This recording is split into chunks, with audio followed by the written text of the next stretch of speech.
WIFTBPM. Jackson. If you could make up a social media holiday, what would it be? Randy said National Don't Let No One Put You Down Day. No one. What you gonna do? So when they say something crazy, you slap them? Be like me said. Remy said a Jukathon Day. Man, we about 60 years old. I be done had a heart You attack. gotta get your heart rate up. Okay, not that far. Yeah. All right, Mario said my favorite one. My friends and I do what we call National Call Off from Work Day. As a business owner, I don't. You don't like that, yeah. I don't like that. Because I'm the boss of this family. We got Marcus Garvey Day from Remy too. Oh, Marcus Garvey Day. All right, what will we do on Marcus Garvey Day? Call off from work. I'm gonna need you to go ahead and come in tomorrow. That would be great. Okay? Yeah, right. Every black holiday has something to do with calling off from work. You're cool. I'm out.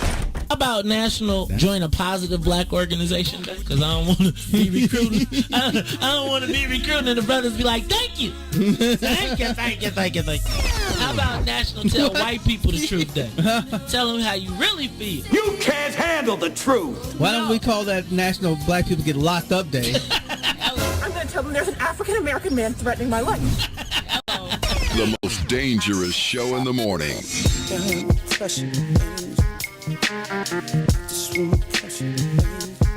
Yeah, man. Ideas, it's ideas, man. Ideas. You don't have to find me. I'm walking right behind you. It's so clear to see that you want to be free. You don't have to find me. I'm walking right behind you. It's so clear to see that you want to be free. Let's go. Standing my ground, I can't mess around now. It's like my time is in a bottle, captured by your love, yeah. Now I know women's got this thing going on. We can't stay around so long, but I wanna come correct. Baby, get your foot off my neck. You don't have to find me. I'm walking right behind thee. Understand clearly, that you wanna be free. It's the time that you spend making me think within. Is the trust still beginning?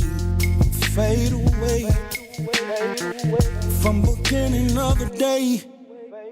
I can see you trembling times, and I can see you wondering mine. Is it me considered? Is you that's with it? See, you don't have to find me. I'm walking right behind thee. It's so clear to see, baby, that you wanna be free. You don't have to find me.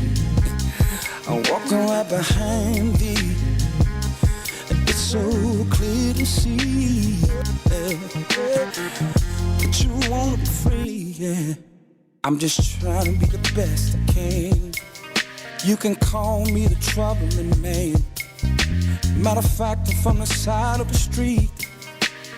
Baby girl, you're calling on me at the time that I feel your presence around me. Something that I can't let go. It's your time and everything around me there.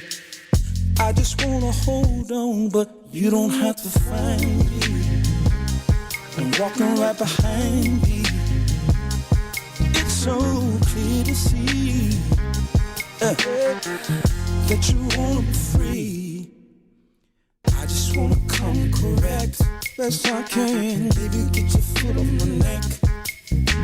And just before you just leave, baby, I've been trying to tell you I can't breathe. You don't have to find me, baby. I'm walking right behind you. It's so clear to see that you want me free. Down pressure, baby. Just want pressure, baby.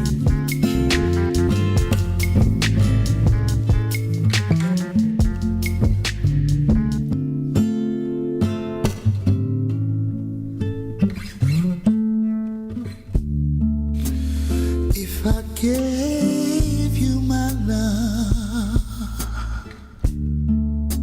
I tell you what I do.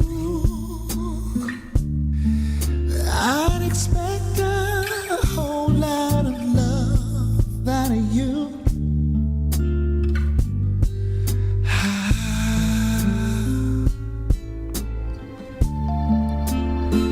You got to treat me good, and I'll be good to you. There's a whole lot of things you and I could do, baby.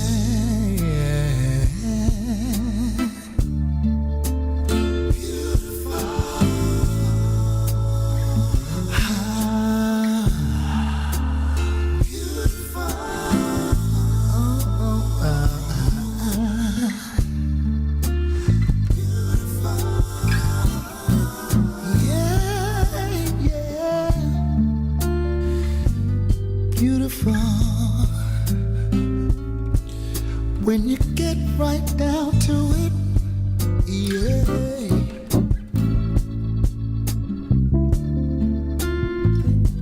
You're beautiful, and I wouldn't change one thing about you, yeah. Oh, 'cause you're beautiful, and I don't mind telling the world about you, yeah.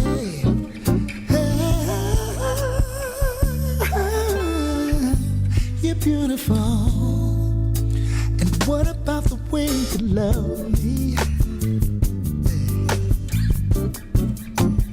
And the way you squeeze me. Oh, simply beautiful.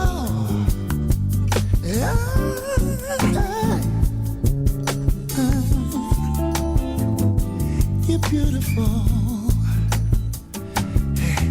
When you needed me, yeah, I was right there by your side. Simply beautiful.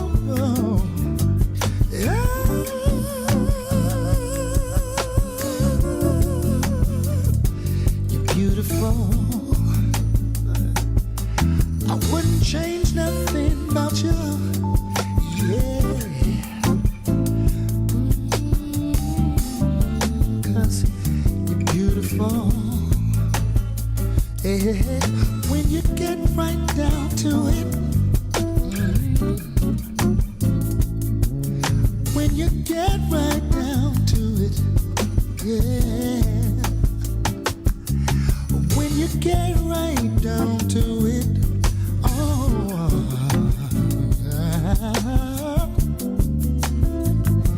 you're beautiful. I don't mind the world knowing about you.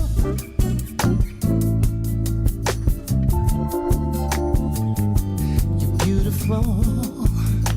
And I don't care what the magazines say. I don't care what the magazines say. You're beautiful, simply beautiful, beautiful, beautiful. You're beautiful.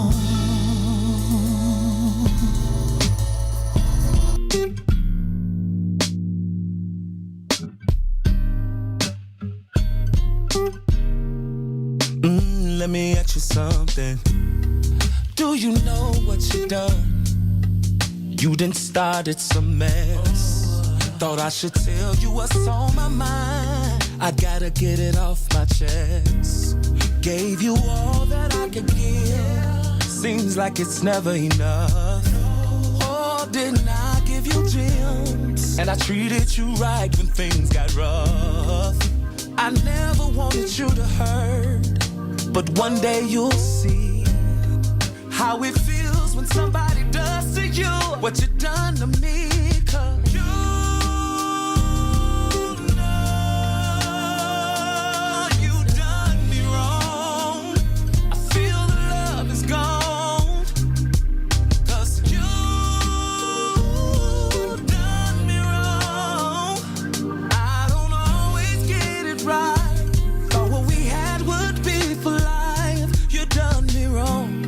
Sick and tired of back and forth. This isn't battle, it feels like war.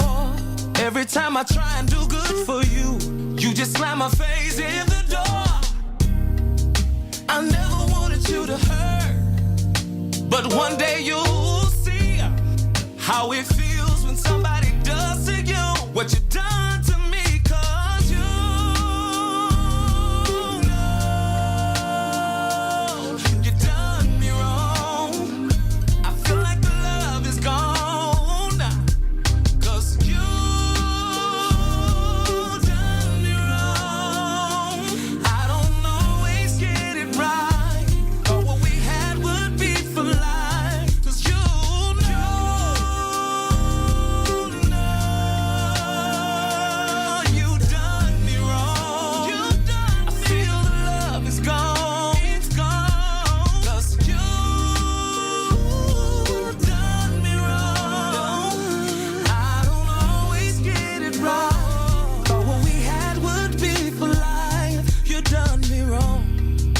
You did me wrong and you know it. Did me wrong and you know it.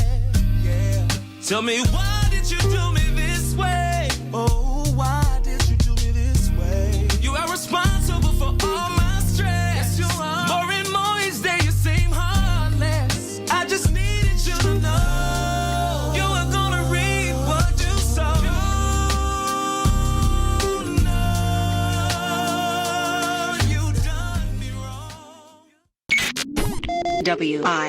WIFTBPM. Uh-oh, what's in it for the black people? You are listening to the most dangerous show. It's What's in It for the Black People Radio. Mays Jackson, the most vociferous advocate for black people in the world. For Ruthie Moore, for Ty Stroger, I am the host of the Mays Jackson Show, asking every single day, what's in it for the black people? And if you don't like it, you can still tell them Mays said, Mayor Lightfoot, man, we ain't accepting that. We ain't accepting that. Let's go. Yeah.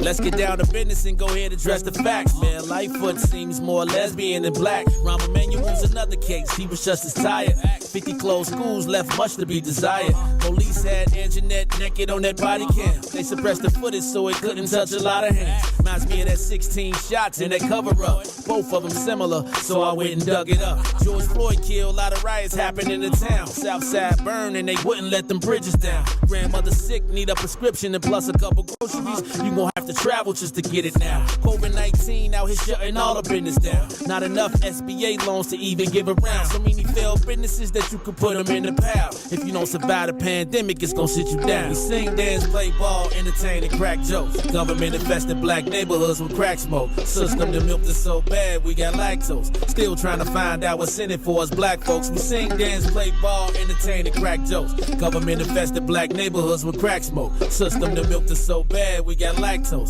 Still trying to find out what's in it for us black folks. Shout out to Willie Wilson, hope one day you get to Senate. We need some different players in the game to handle business. Too many shady characters like Madigan and Blago. But when you really break it down, it's typical Chicago. City full of gangsters, it's what the land was built on. Same streets with hood legends, DNA gets spilled on. Carjackers out here lurking, trying to get they steal on. Looking for a block to put them Hellcat wheels on. Lenders give bogus appraisals a red line. Car crackers out here getting minimal fair time. And up the seal carry, I stay with the pipe. But Illinois gun laws giving minimal rights. Stay up on the swivel, make sure I'm moving tight. Check all of my mirrors when I pull up to the light. Pick my homie up from out of town, man, he caught a flight. He was hella nervous, told him, shorty, this is a way of life. We sing, dance, play ball, entertain, and crack jokes. Government infested black neighborhoods with crack smoke. System to milk is so bad, we got lactose. Still trying to find out what's in it for us black folks. We sing, dance, play ball, entertain, and crack jokes. Government infested black neighborhoods with crack smoke. System to milk is so bad, we got lactose. Still trying to find out what's in it for us black folks.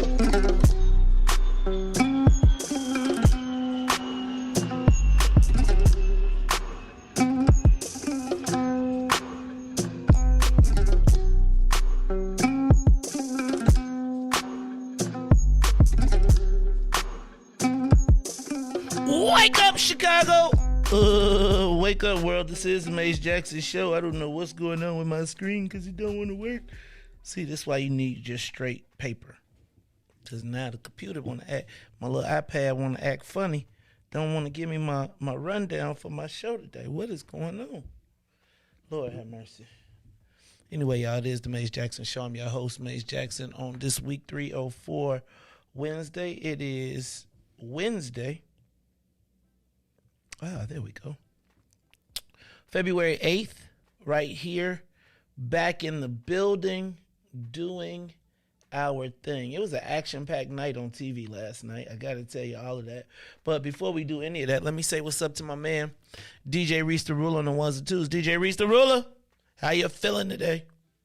I'm blessed by the best. I'm almost healed. I'm almost ready, and I think my body is like, yeah, you need to make sure you're good for the mod. So I'm almost ready. Oh yeah, because tomorrow, you got to do double duty. Yeah, so but I am good. I'm good today. All right, man, that's good to hear, man. I think it's a good thing. Hold on, I'm trying to get myself in order. See if we can get some action going on today. I'm trying to get myself in order. Riis, it's gonna be a good day today, I think. I'm feeling pretty confident. I'm feeling pretty good. We got a lot of action going on. We're doing a little graphic work today. Don't forget. Now, I want to make sure y'all don't forget. Oh, hold on. We said DJ Riis the Ruler, you feeling all right. He almost back healed. He got to get his chicken wing back so he can make his chicken wings tomorrow. Right? Because it's like the 3-day week. You can't be sliding stuff in the oven with one hand. Yeah. It's like, Then it's like I be telling people sometimes I'd rather you not work than struggle at work. You know what I mean? I'd be like, man, just take the day off because you groaning and moaning and moaning and groaning. I'd be like, man, look, you throwing my whole feng shui off. Right? So go ahead, let me just work harder. But Riis trying to get that wing right so he can make them chicken wings oboe feels, right? Getting them ribs, chicken tips. We might even get a little something this weekend for the shindig. We got a lot going on. So we'll talk about it all. But look, looks like we locked and loaded, so let's get the soul plane up to 60,000 feet. Man. Well, this isn't a Samsung. Do Samsung make iPads? Do they have tablets? They make tablets. Oh, tablets. What's a tablet? Like, you know how you go to like Aldi's and it's just cereal? Like, oh, okay, right. Yeah, it's like tablet. It's not right, exactly. It's not Samsung it's not tablet. Flakes, it's Flakes frosting. Okay. Fruit Loops, Fruity Rounds. Right. Okay. It's like going to Aldi in the old school. Yeah, it's just like tablet. Boom. Hold on one second. I just got to update alerts. So I got to make sure I'm all good. Yeah, we know. We 100% know. Moms of yeah, we know. We know. Anyway, it's the Maze Jackson Show. I'm your host, Maze Jackson. Yes, Anthony, I am wholly aware. But y'all make sure y'all come out because we got a little special format for this Saturday. So you all come check out the Mayoral Candidate Forum we got going on from 4 to 6. The What's in it for the Black People First Party Mayoral Candidate Forum, February 11th, 2023 from 4 to 6 p.m. I know some of you all may be conflicted, but you're going to still come on now, check us out because we got a real interesting setup that we'll be doing this weekend. All right, Riis. So we are, it was an action-packed night last night. First of all, it was the WTTW debate. Riis, you like, nah, that ain't what you was talking about. So I think mine is in reverse of you, right? So it was a WTTW debate. Then it was the State of the Union. And then somewhere in the midst where I fell asleep when dude, whatever his name is, broke the record, the scoring record in the third quarter. Only fueling, continuing to add fire to the debate. Again, LeBron's nice and all. Mike wouldn't have lost. Huh? Mike would not have lost that game. Neither would Kobe. So that is the epitome of y'all's generation, Riis, that's the epitome of y'all generation. Like, I got mine though. So how do you win the scoring championship? I mean, you know. Did Kareem win this game? I'm about to go look and see that, but I'm sure they did. But I'm saying it was the Lake Show, right? It was the Lakers. It was prime time. What was they called? Showtime. Yeah, Showtime. So he had to break it during Showtime era, Joe. Yeah, you was playing against OKC. Hey, Joe, that's your. That's how y'all do though. Millennials celebrate. Look, now he's the great. Come on, man. And they took like a 30 minutes to celebration break to. And I was like, Right, I think wasn't that your boy though? Ain't that your boy? It is my boy, but still though. Even you understand the heart of a champion. Mike and Kobe would have went out there. First of all, Murdered. It would have dropped 60 with the W. And they would have waited to the end of the game too. They would have told everybody else. Because they wouldn't have wanted to throw off you dig. They would have been like, I'm killing right now. Right, yeah, right. We put that man. Look, I told you, I already know I'm the greatest. But anyway, Theo. Shout out to Theo Johnson for the $19.99. Penny heard it too, Theo? Nah, you know they say people. Yeah, I know. It's probably like that though. That's funny. People say that the 99 make you feel like if you pay $999, I'll put the penny on $999 right now and like, 99 cents. Dang, I ain't gotta pay $1,000. This is less than $1,000. Then the tax smack you. You be like, what is this extra $1,100? I never say now it's $1,100. And you can best believe. Shout out to everybody who has supported the Mays Jackson Show. Okay, y'all. Now don't forget, I'm gonna put this up. I'm gonna let y'all know. Saturday, Greater Walters AME Church, 8422 South Damon, from 4 to 6. What's in it for the Black People Candidate Forum? Let's talk about. Let me take that. Let me get. So anyway, so Riis, I told you my order was different than yours, didn't I? I think we went in reverse. Cause you was for. You probably was like, you probably didn't even watch State of the Union or the WTTW debate. You was like, what? Okay, so that explains a lot. See, that's the difference between us, man. See, like, well, not the difference between us, but that's how the millennials do, right? I be geeked up. I was geeked up for the State of the Union, but I kind of fell asleep. My cousin came by, and then it was like, once my cousin come by, and it's like I've been working all day, it's just tough. So anyway, I watched the WTTW debate. Did y'all see that? It was tough for people to find it because it wasn't on TV. It's on streaming because, Chicago Tonight is on at 10 o'clock. I think since Chicago Tonight been on at 10 o'clock, I don't think I've seen it yet. Because it's like when the news is on. And it's like you had your own spot. That's kind of how I feel about like at 3 o'clock when we was on at 3. Right? Like, your spot is in my day is right here. And you can't be interfering with my other stuff that I got at 3 o'clock. Right? And it's like, it was the same way for me. Like, my life was built around starting at 4 o'clock, and I couldn't get... Anyway, so I haven't seen Chicago Tonight, but I did find that debate. And I'm telling you, Riis, as we get closer to the end, people starting to punch. But I just want to say one thing. HASENPFEFFER! Do you know what HASENPFEFFER is, Riis? Does anybody remember HASENPFEFFER? You remember? You remember Yosemite Sam, Riis? Oh yeah. So Yosemite Sam used to always be like, "I want some HASENPFEFFER." You remember that? You remember that? Yeah, but like, what is that? Rabbit stew. But he would say HASENPFEFFER, so Bugs wouldn't know that he was trying to eat him. And I've come to find out that HASENPFEFFER is a German. I was spelling the HASSENFEFFER, but it was HASPHENPHEFFEFFER, something like that. Anyway, HASENPFEFFR. Willie Wilson, man.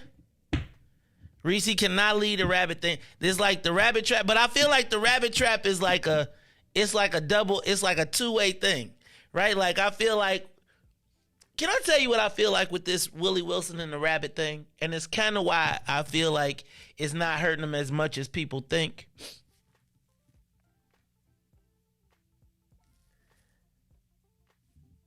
Riis, I feel like they're trying to make him say Toby. Like, you know he don't mean shooting innocent people down like rabbits. You know when, and you know he may have stepped in it, right? Ooh. And he may have stepped in it, Riis. Like, or let me back up. You know when you might have stepped in it and somebody want to make you keep stepping in it? And what I'm starting to feel like is they're trying to make him, like, it's a simile that he should have let go. But now that they trying to hang it on him, and now they keep trying to take this question deeper and deeper to force it to be, like he said, I meant to shoot the criminals. You know what I meant. And everybody know he meant to shoot the criminals, right? But it's like they're trying to make him say that he meant black people. And it's almost like and now it's like he's refusing to come back off of it because it's almost like the woke media say. So yesterday it was like, what did you mean by rabbits? He said, I meant the criminals. I meant the people that have, look, y'all forgot to keep telling you my son got killed, right? And they like, so, but what if it was little homicide that was running with the gun? Do you think he should be shot down like a rabbit? And I truly feel like what is happening here is I'm starting to feel like anger for Willie Wilson on that side, because it's like when they know what you mean, but they're trying to make you twist your words. And I feel like I'm not apologizing because I saw what happens when even if I say I made a mistake, now you're going to make me wear it out. So no, I'm not. I like he's standing on it because you know what he mean. Like, you know damn well what he mean. And it's crazy. Like, he said criminals, and right after he said criminal, even in his commercial, he purposely, I bet he didn't like a black person. It was a white person on the screen that they locked up. It doesn't even matter the race, but you know what he mean.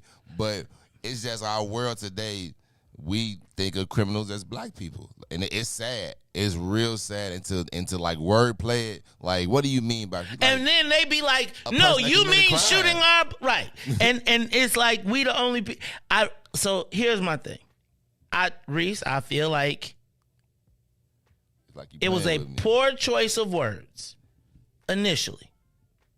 Initially, it was a poor choice of words, but now I feel like it's like. This is a woke moment, like they're trying to make it a cancel culture moment, and Willie like, I ain't going down the page. And here's what I also feel like. I was talking to one of my friends yesterday, and they said they was at the he was sitting next to a bunch of white construction workers, and they all said they was voting for Willie Wilson. They tell me on the north side in the white wards, like the hardcore white guy wards, it's Willie Wilson signs everywhere. In people's yards. Not in a thoroughfare, in their yards.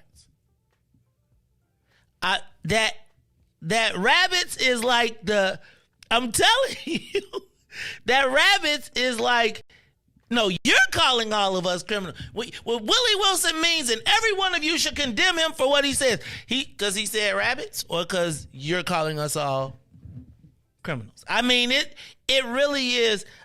You know, I really wish I had the time to break it down, because what I don't see is any of the black people outraged. I don't. I think now they starting to be like, all right, now, you know, we get it. You know how you get something, you be like, okay, so. Okay, the joke's not funny anymore. Right, so now, like, why y'all laughing? Like, you know, we get the joke, but y'all, like, laughing at, you know. Come on, you're not going to get mad at him for that? Nah, because. Man, Charlie, I'm telling you, I'm sitting here like, and it's like, Lightfoot standing up there like, you all should condemn him for it's like, no, he said rabbits. Now, we know how you can take it, and we understand the political spin. But at this point, my darling, you are calling us the criminals. Because he said rabbits and the criminals, and he said all criminals matter. You are saying, no, it's the black criminals you're talking about. Riis? Man, I'm here to tell you. I feel like Willie Wilson is like Herschel Walker to the white people. He gonna keep the black votes he got. Right? The black people that's with Willie Wilson know what he meant. And they ain't moving. Like, we can say whatever you want to say, they ain't moving.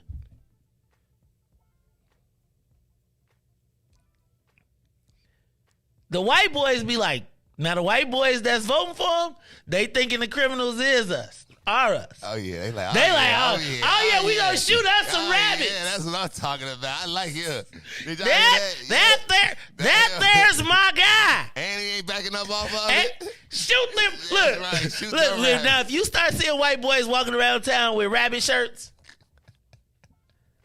cause like I really would get like if I was like if I was Willie Wilson, like if I wasn't Willie Wilson, but if I was like a genius, a evil genius, I would make rabbit T-shirts and sell them to the white boys. That rabbit would be white than a mug too, right? You're like on election day, just have your shirt like your whole campaign with like, would you vote for this rabbit? That wascally wabbit.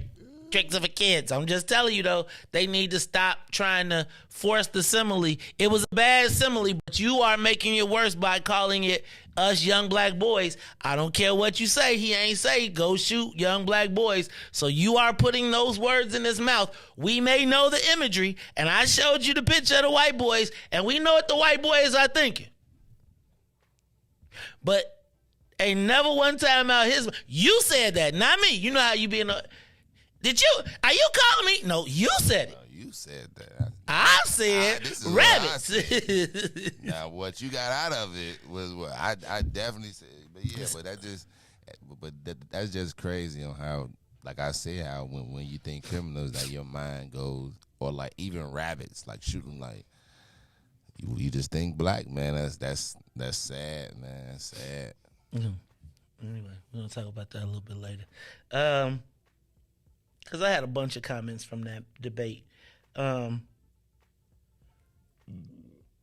Joe Biden, State of the Union. Joe tried to swag it out, man. He tried to swag and brag. It's just like he just don't got the cool to go with it, right? Like you would have listened to him. He was like he damn near better than Obama if you listen to him, right? I done brought us back from the recovery, the global pandemic, right? The whole you dig. No stimmies though. You ain't bring us back. But he gets no props for it according to all the polls. So I'm gonna talk a little bit about the State of the Union. And you know what? He got the record. Joe got. You remember when they stood up and said, "You lie" to Barack Obama well, this time a whole bunch of people did it to Joe.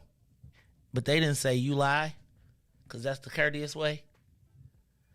They said, "Liar!" Riis, how you gonna call the president a liar on national TV?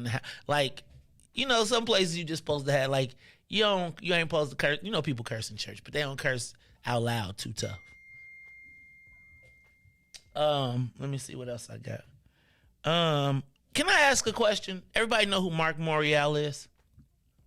Mark Mayoral is the former president of, I think, the National Urban League. But can I just tell you, it blew the hell out of me this morning that he was writing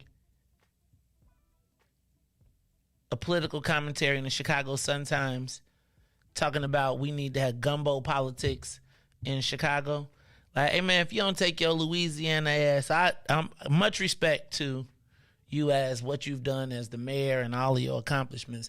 But I just got to say, the Chicago Sun-Times having Mark Mayoral write about Chicago politics for the mayor's race as if he is from Chicago, telling us about what gumbo is in Louisiana. Fam, move around with that. Like in Sun-Times, don't play us like that. Like, I wasn't a big fan of Laura Washington, but damn, at least she was from the crib. Like, how you gonna give the star columnist spot in Chicago in the black paper to the black dude in New Orleans? After y'all fired John Fountain, the black dude from Chicago who talked about that. So Riis, they fired the black dude from Chicago because they wanted him to say black stuff the way that the Asian people would like him to say it. Then they hired a black dude from Louisiana coming up here talking about gumbo politics. Famo. Like, you got to find some other analogies. At least make it a Polish sausage or something, right? You got to do something like Italian beef. How you going to come up here talking about gumbo for our politics? I'm just not with that. So, Chicago, sometimes you got to do better. And that's no shade to Mark Mayoral. It's just who wants to take your advice on what should be happening in our mayor's race? Do you live here? You came to visit here, and you know what the first thing he went back to, Riis? Guess what he went back to? Harold Washington. That's it right there. No shade, but it's like, I was inspired by Harold Washington when I lived in Georgetown. Huh? Harold Washington drove past the hospital the day I was born. Lord. And I was no born disrespect. In the same room as Harold Washington. That's what they do, don't they? Man, check this one out. They have a $2.5 million study to find out if there's discrimination in cannabis in Illinois, Riis. 2.5. They check this out. All the conversations we've had, the state of Illinois is launching a $2.5 million study to find out if there's discrimination in cannabis. They're going to come and get 80% of their information right here and be like, here you go, boss, we got all. So let me say this. Ordinarily, I would have been talking smack, right? But there's a new young lady who is the new cannabis czar, Erin Johnson. I know Erin Johnson. And the reality is that probably 2 years ago, if I would have had this conversation with you, I would have told you this conversation from the standpoint of why do we need a study to find out if there's racism when we know that there is racism? And then I would tell you that now I believe it's necessary. Why? And let me just say it, and I know this is one of the nuances of being black and part of why I believe I could be helpful in a different way. So can you imagine being a black woman that has to sit in front of a bunch of racist white guys, not racist white guys, but, woke white people who know what's best for you, and explain to them why there's discrimination and we need to change the policies. The white people in the room will look at the black woman and say, prove it. Okay?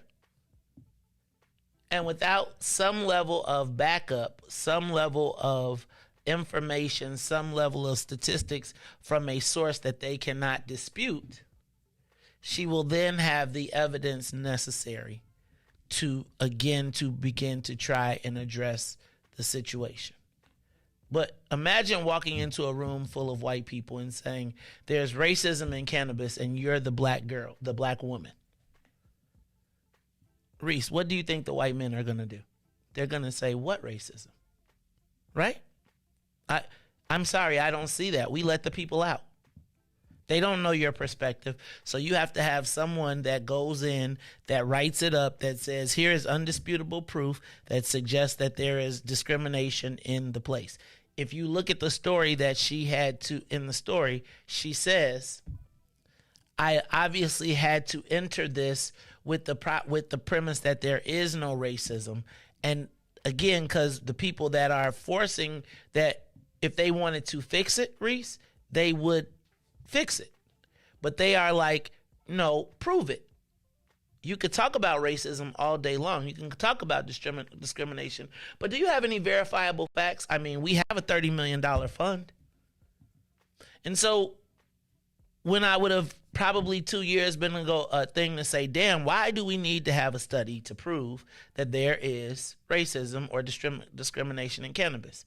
And I'd like you to just think about what you'd have to do if you had to go to a situation where you're the black person and you have to convince white people that there's discrimination when they think that they've done you a favor.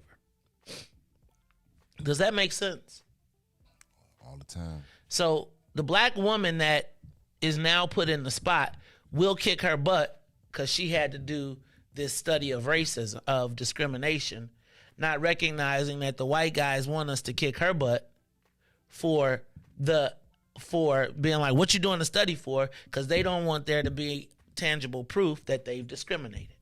So that's just a different perspective on how I will look to provide insight into things that are going on, right? Because she still got to go to the governor and be able to prove it. And the governor will tell you on TV that it's been a great cannabis program, right? So imagine you now who are hired by the governor has to go and say to the governor, there's discrimination and you are leading the discrimination. She has to be able to say, no, I didn't say it. I started with the premise that there was none. We hired a company. The company says that there is. Now, don't whack me. This is what the paper says. So once again, as a black woman, she has to justify her existence or her ability to even be able to fight on our behalf. Perspective. I just want to be able to balance the perspective as we move forward, right? That's just something you need to understand. All right. Holy Trinity basketball tonight. Come on, guys. We got 2 games left. 2 games left. I'm excited to see the guys put them down. I want to win these last 2. Man, MJ snapped off on the last game. If it's a home game? Yep. You know what, man? Send me the look. I come through. I'm off today, too. Because I think you always usually mention it be like on the Fridays a lot. It's Monday, Wednesdays, and Fridays in there. So it'd be like, because we play on the off days of the bigger games, right? So Monday, Wednesday, Friday. Like yesterday, it was Curie versus Young, and Curie won. And then but I'll let y'all know. But tonight, Holy Trinity, home game, we playing. Man, come check out the guys, man. All the guys, the seniors trying to get it in before they get up out of there, man. Curie beat Young, and then y'all, we got a big weekend. A big weekend. We got a lot of stuff coming up. We've got the candidate forum for what's in it for the black people. First, hold on, let me back up. Riis, we got the fundraiser for Cam Buckner on Friday night. On Saturday, we have the Black People First Candidate Forum. Saturday evening, Sean White doing Kisses at Obsidian. Get your table reservations. I'm gonna tell you, it's gonna be dope. Come check them out. Right now, it's members only. If you want to be a member, come find out how you can join the Obsidian Social Club. And if you would like your first night to be your trial membership, let me know. Right? So he's gonna be providing live. I heard he got a little something special for the ladies. If he come over by my table though, Riis trying to hand my girl something, I'm gonna have to. Every night I got to prove my love. You just want to sing. Hey, you sing your ass over there. Go sing your ass over there. Like, she better be like, man, he was alright. None of that mess. Performing live in the living room, on the living room stage, Sean White, kisses. And then on Saturday, Riis, I ain't gonna even lie to you, it's the Super Bowl social, right? So y'all come check us out, right? If you're interested in membership in Obsidian, please reach out. Check out the information on the flyer. I will make it available, but don't forget, this is the Maze Jackson Show. Riis, let's take a quick break, and we'll be back after these messages. Man, maybe you can get us to Sean White in there somewhere. It is the Maze Jackson Show, though. We'll be back after these messages. The Maze Jackson Show. We'll be back after this break. Maze Jackson. Tune in to the Maze Jackson Show every day, Monday through Friday from 6 to 9 a.m., where you can catch us on YouTube, Twitter, Twitch, and Facebook Live.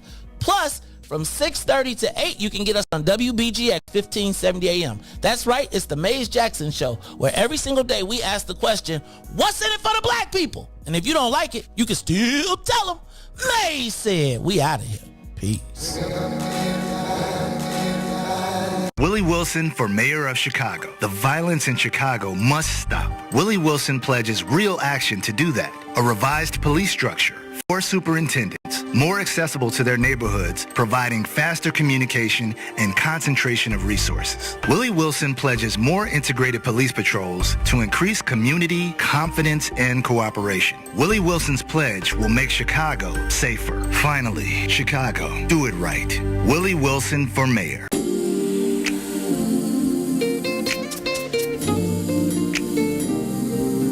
better be careful.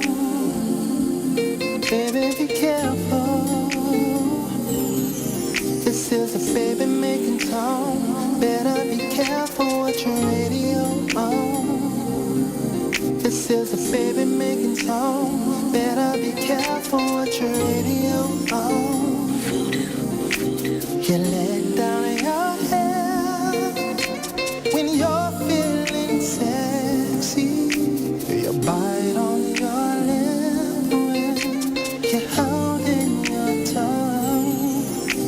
You uncross your legs, yeah, without even speaking. Your body is screaming. You wanna make love. I can hear your body language. You ain't said a word, but I know what you feel. 'Cause I can hear your body language saying, come on, the song. The message is clear. Let me pause, babe. You look so good. Together, my thoughts, make sure I'm hearing you right. Baby, slow my baby. If I am mistaken, 'cause love will be making. I can see it in your eyes. I'm watching every move you make. Yeah, don't go too fast and don't be late. Oh no, all the time you need to take. That's what it's saying. That's what you're saying, baby. You know me when you're ready to go. I'll be ready. Once for yes and twice for no. Brush up against me nice and slow. Real slow. Your body's saying it's about to explode. About to explode. And here, your body language. Your body language. But I know what you feel. I know what you feel. 'Cause I can hear your body language. I can hear your body. Say, come on, song. The message is clear. You better be careful. Oh, yeah. And now, traffic and weather. Yo, who said devotion have to be sad? Yo, check this out. The Lord is my shepherd, shall not want. He's making me to lie down in green pastures. He leading me beside the still waters. He restored my soul. God's gonna turn it around. Come all the way with me. Good morning. What's in it for the Black People Media family? The time is now 6:52 a.m. I'm Riis the Ruler with your Chicagoland area sports traffic and weather update. As we head over to sports, the Chicago Bulls didn't have enough to get it done as they lose 104-89 against the Memphis Grizzlies. History was made last night as LeBron James only needed 36 points to beat the great record as he takes over and he becomes the new scoring title. Shout out to LeBron. As we head over to traffic on the Kennedy, old heads to the loop will be 34 minutes. Outbound will be 28 on the Edens. Inbound from Deerfield to the Exchange and back will both be 30 minutes, while the Eisenhower is 44 minutes. Thorndale to the loop, 30 minutes back out to Thorndale. On the Stevenson from I-355 to the Dan Ryan will be 44 minutes. Outbound will be 30, while the Bishop Ford is 38 minutes in both directions. On the Dan Ryan, 17 minutes to the loop, 12 minutes to 95th, while DuSable Drive. It's locked in at 8 minutes in all directions. Today's weather, it is currently 27 and mostly cloudy. Today will be a high of 41 with a low of 52. I'm Riis the Ruler. Happy Thursday here on The Maze Jackson Show. Back to glory. Oh yeah. Oh yeah. Oh yeah. Come all the way with me. Don't leave me now. Come all the way with me.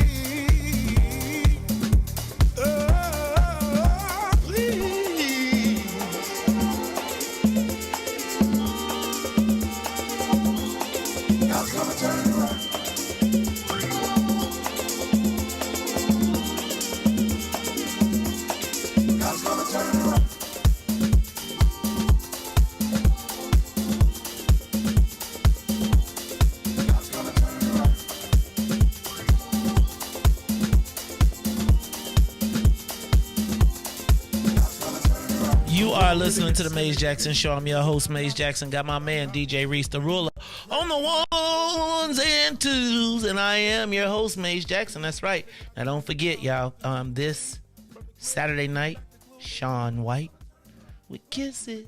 Is going to be performing live at Obsidian in the living room. Now, don't get it twisted. You know the living room is only a very small place for intimate stuff. Now, I know Valentine's Day is next week, but if you want to, treat the lady to a little listening pleasure, you know what I'm saying? Come on down.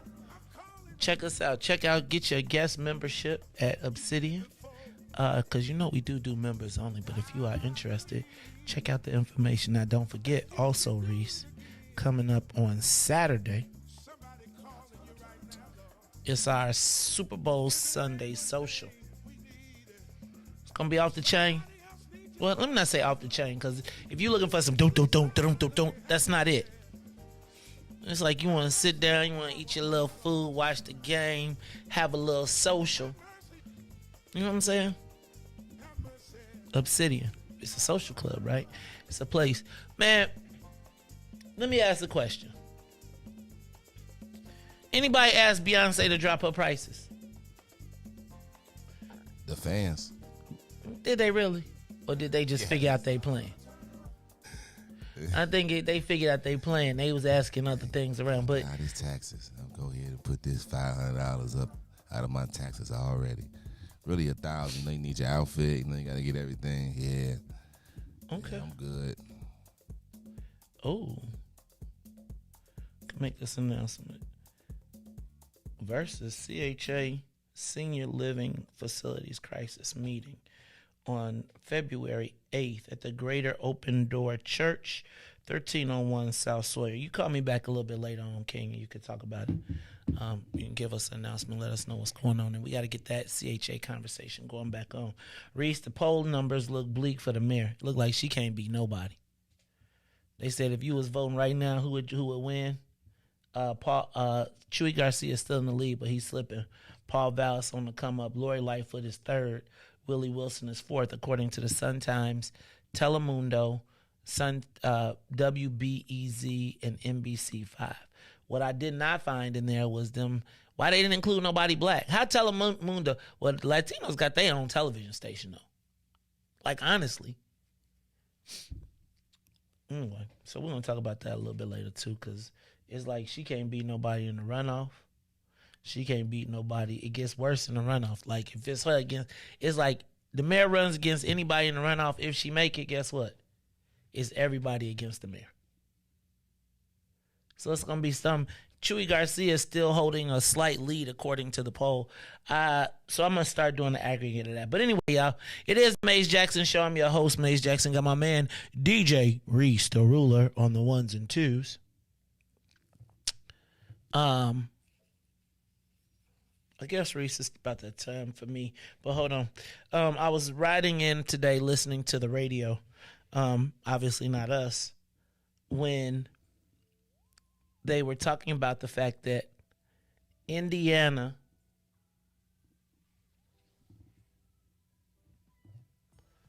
is passing or passed a bill out of committee to take a vote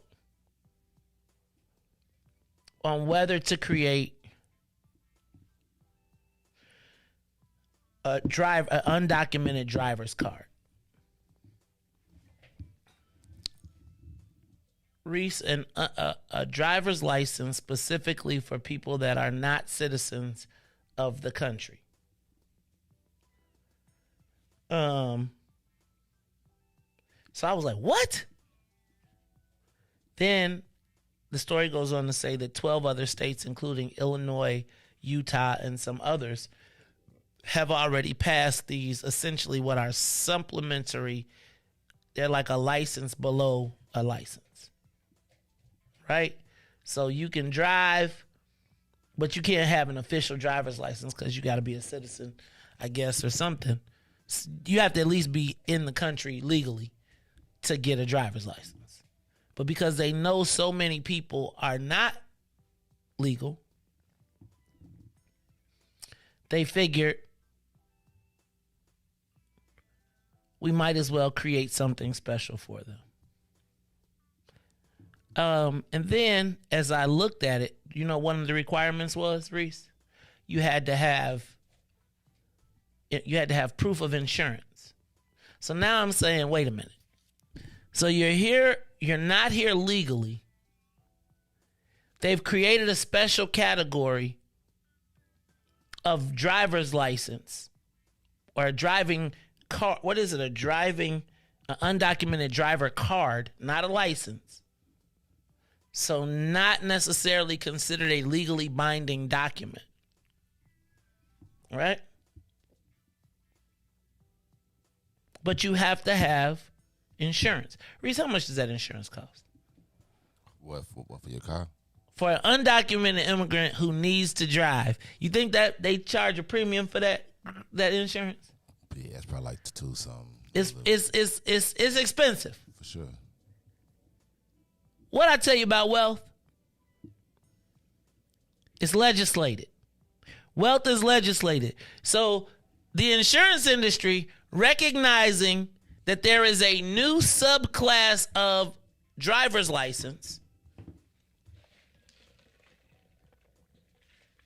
then mandates that you must have this insurance to be able to drive.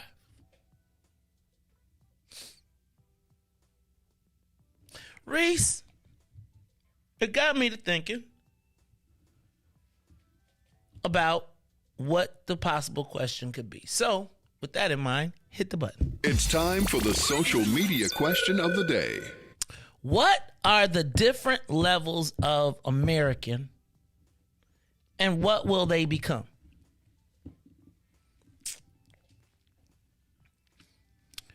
So, Riis, they have created a subcategory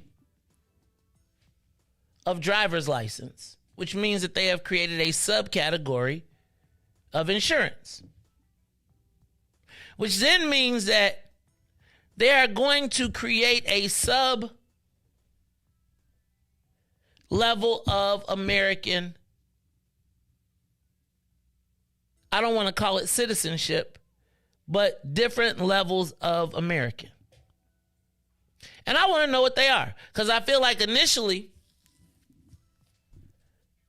the levels that I have always looked at have been white, Asian, Latino, Black, right? But as we look at municipalities and states and the influx of immigrants, migrants, documented, undocumented, and I remember watching Mayor Lightfoot twist up the words when I asked about, do you believe in the right of undocumented to vote in municipal elections?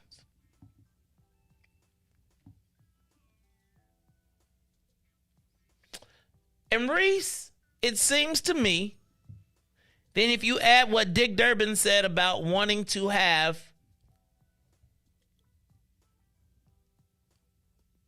bring in migrants because we weren't having the right, the birth rates and we needed workers, etc. I was wondering, is there going to be a time when the United States creates a subcategory of American citizen or Americans in the country that entitles you to just a few less rights than American citizens do, but you're welcome and you have to make the choice? Sounds kind of crazy, right? But when you think about it, if they've already created a sub-license, which means that the Secretary of State now probably has some category that they send you to. Oh, you're not documented? Okay, you stand over here. We have a special section, a special category for you. When you get pulled over, if you have this sub-license, are you entitled to the same rights? Seems like papers to me, right? The ability to travel. Does this subcategory of American or a citizen have the right to move completely around the country? Or are you limited to driving certain times and locations to and from work? Sounds kind of weird, but I was thinking about the evolution of creating this subcategory of driver's license and what it could lead to. Give us a call, 872-259-7474. 872-259-7474. Are there other categories of, is America going to create a new category system that give you different levels to American access is probably the point. Should they? Right? Will there be zones? Right? Because essentially, if you create a subcategory for driving, should those zones be limited to driving to work and back and forth? Do you have to be in your zone while you're traveling? Does that allow you to move all around the country? I was just thinking about the evolution of that, y'all, and it does seem like it could turn into kind of a stratification that not turns black folks, but creates different categories and different access points to American places. Like, will there be buildings eventually that are citizen only? Will you be limited to where you can be educated? Should you be?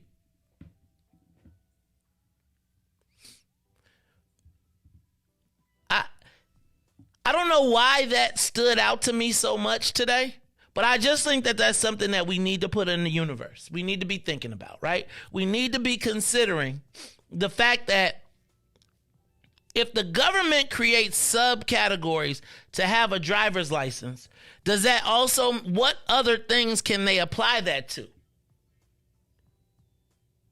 American 1, American 2, migrant, and if those codes are allowed, then what happens to us?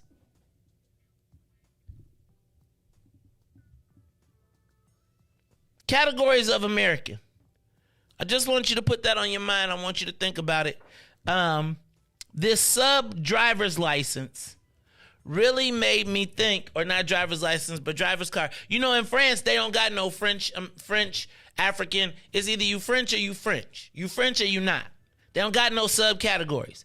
If you are French, you us. If you are not, you are not. Your color still makes a difference, but they don't have, if you are not of their country, you out the box. Give us a call, 872-259-7474. This whole concept of a sub-license, does it set up a way for there to be different categories, officially different categories of Americans? And how will that play out for us? Caller, you're on the Mace Jackson Show.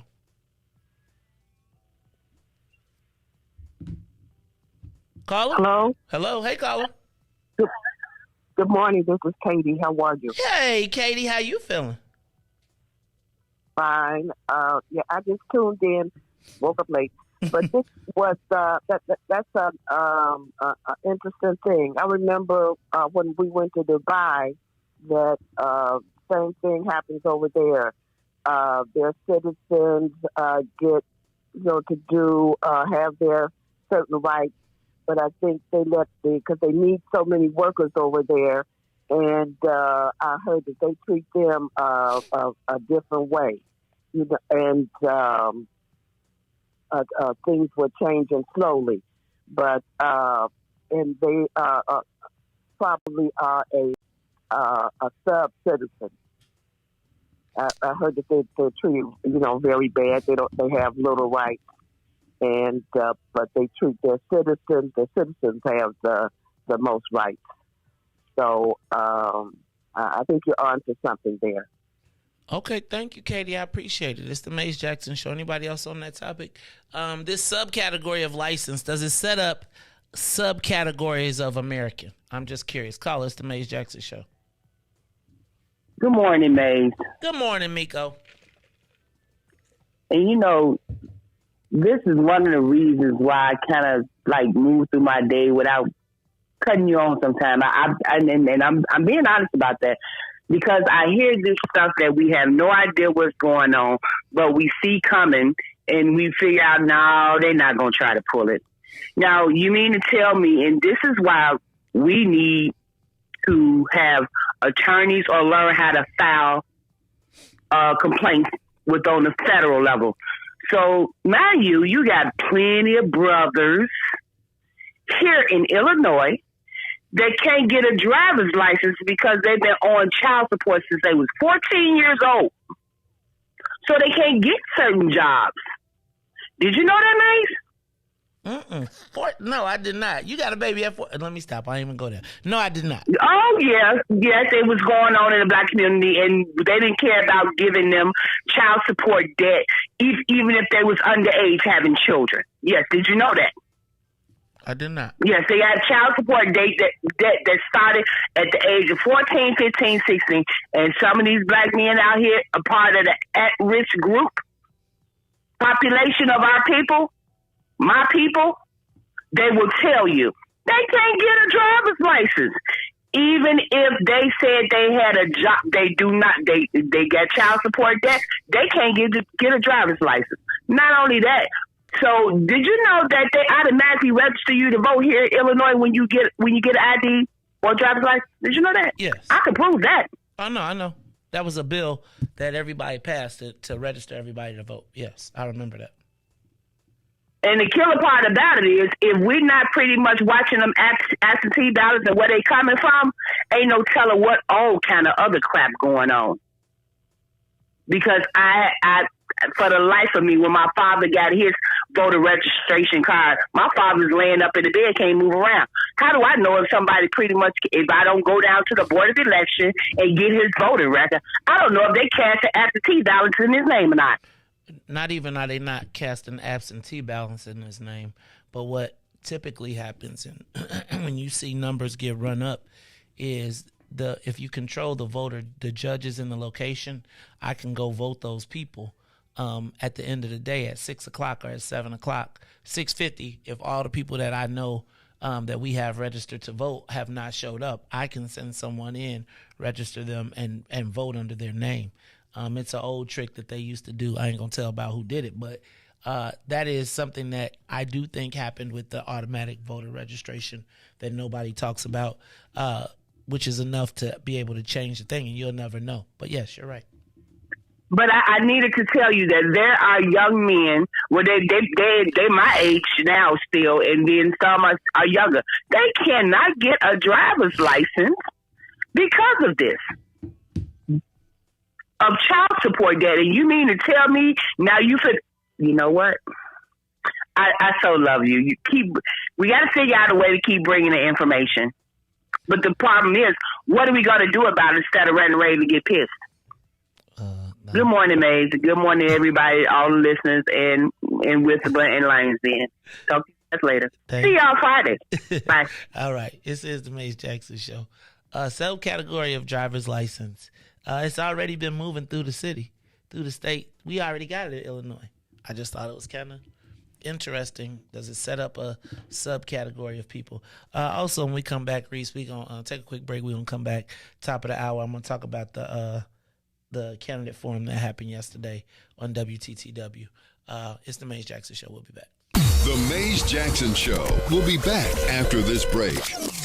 Elect Willie Wilson for mayor of Chicago. Crime is out of control. Parents are frightened for their children. Downtown and our neighborhoods are at risk. Even gas stations are targets. We will fight back to protect our community. Elect Willie Wilson for mayor. My name is Chris Levy, and I'm working hard to become your next 5th Ward Alderman. As a lifelong Chicagoan, I chose the historic 5th Ward as my home and a place to raise my family. This means I have a vested interest in our safety and prosperity. But we need a change, and I'm the best candidate for the job. I'm not a career politician, but a motivated citizen who cares and will do whatever it takes to restore our community to greatness. My name is Chris Levy, and I want to drive change. Please punch 60 and vote for me for 5th Ward Alderman. My name is Chris Levy, and I approve this message.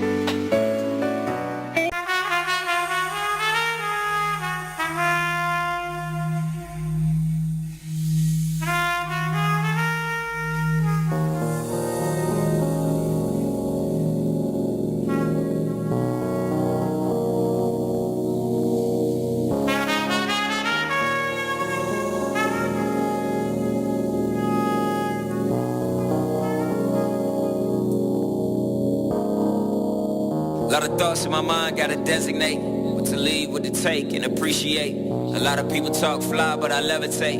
Rise above with the love when I meditate. When I meditate.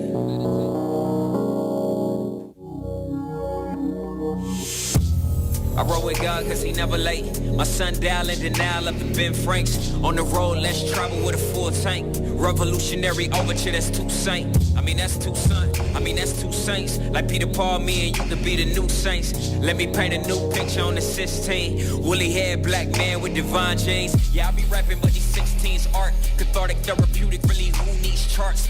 All I need is heart, God's love and some knowledge. Acknowledge, don't acknowledge, I be good, to be honest. It's like, if you never knew my name, at least I know me. Broken chains on my brain, now I'm set free. At peace in the now, I'm complete. Cause all I ever had to do is just be. Just be.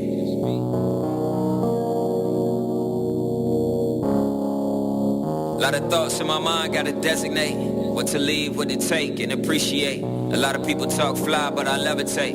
Rise above with the love when I meditate.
To the Mays Jackson Show.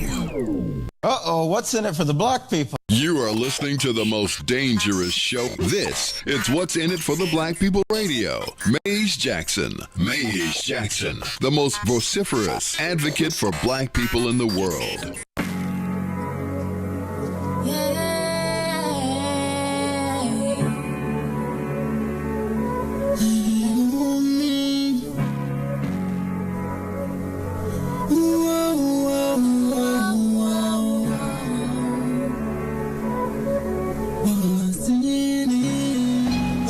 For the black people, cause economically we are not equal. Waking up to lies, can't toast no more. I told y'all, yeah, this a dangerous show. Don't go to church if you ain't trying to help us. Don't even try to be around and can't protect us. We see the lies, not other politicians. We need money and no symbolism. It's Mays and Riis and Ruthie and Ty, explaining how we all come from God, giving us tools to beat the odds. If we united, our movement gon' stop. If they ain't tryna help us, they ain't tryna do nothing. We gotta do something, we gotta stop running. It's time to confront the problem. Really, you expect you oppressed, it's all wrong.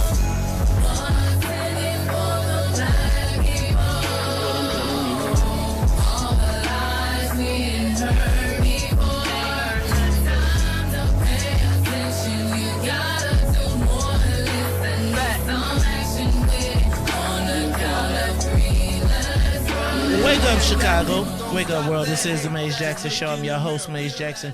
Got my man, DJ Riis, the ruler. Riis, why don't you do me a favor, man? Hit the birthday song real quick so we can get these people their birthday shouts out, because I did not say that. I want to also say what's up to everybody from WBGX 1570 AM who tunes in every day from 6:30 to 8 a.m. That's right, 1570 AM WBGX. You can get us Monday through Friday, 6:30 to 8. Thank you to all the saints, to the sinners who check us out 6 to 9 Monday through Friday. On Facebook, YouTube, Twitter, and Twitch. We want to thank you as well for always being with us. We appreciate the support. But you know what we do. What I want to do around this time, Riis, is I want to send out some happy birthdays, because we had about 10 birthdays today on my birthday list. So we're going to start out with Reggie Johns from Bolingbrook, Scott Williamson, Anthony Thompson, Carolyn Glass, Alamaya Alisay, Olamiji Pierce, Paul Alexander, and Suki Sue Crockett, Claudia Mojica, and and Heather Tarzan. Thank you to everybody who has a birthday today. Y'all celebrate, y'all have a good time. Now, if y'all having a birthday and y'all having a birthday party, I'll let your boy. Depending on what y'all eat, man. If you got cats, I'm not coming. But, if you having a birthday party at the restaurant, I'll come have an appetizer with you. Come on, say what's up, especially if you're going for steak or lobster. And I won't be too much on the tab. Anyway, y'all, this is the Maze Jackson Show, and we just want to make sure that you all have a happy, happy, happy birthday. In case nobody says it to you, make sure you know we did, because we love you, we appreciate you, and, celebrate yourself on your born day. Take a moment out, look in the mirror, look what God created, right? Have a good time. Enjoy your day. This is the Maze Jackson Show. This happy birthday to all of our birthdays from your man, DJ Riis the Ruler, and me, Maze Jackson. All right, y'all. The debates. So, Riis, the clock is running down. And last night, I need you to switch me over to the computer. The debates happened yesterday. Not the debates. One of the debates that I used to look forward to. I'm a little salty with them now, but it was the WTTW debate. Riis, I got quite a few observations. One of the things I want to say is knowing candidates and people in the game. I would encourage anybody hosting a candidate forum to stop with the sitting on the high stools. Couple reasons.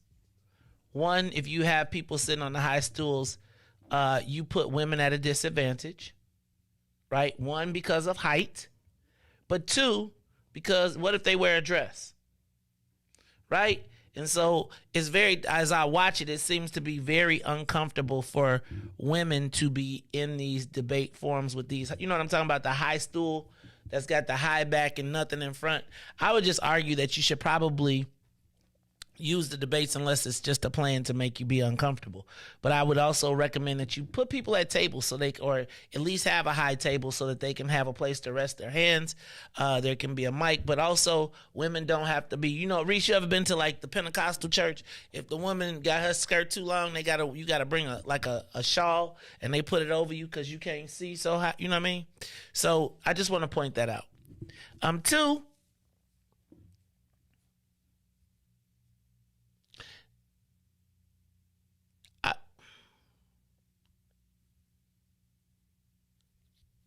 I'm not going to even do it because y'all will call me sexist.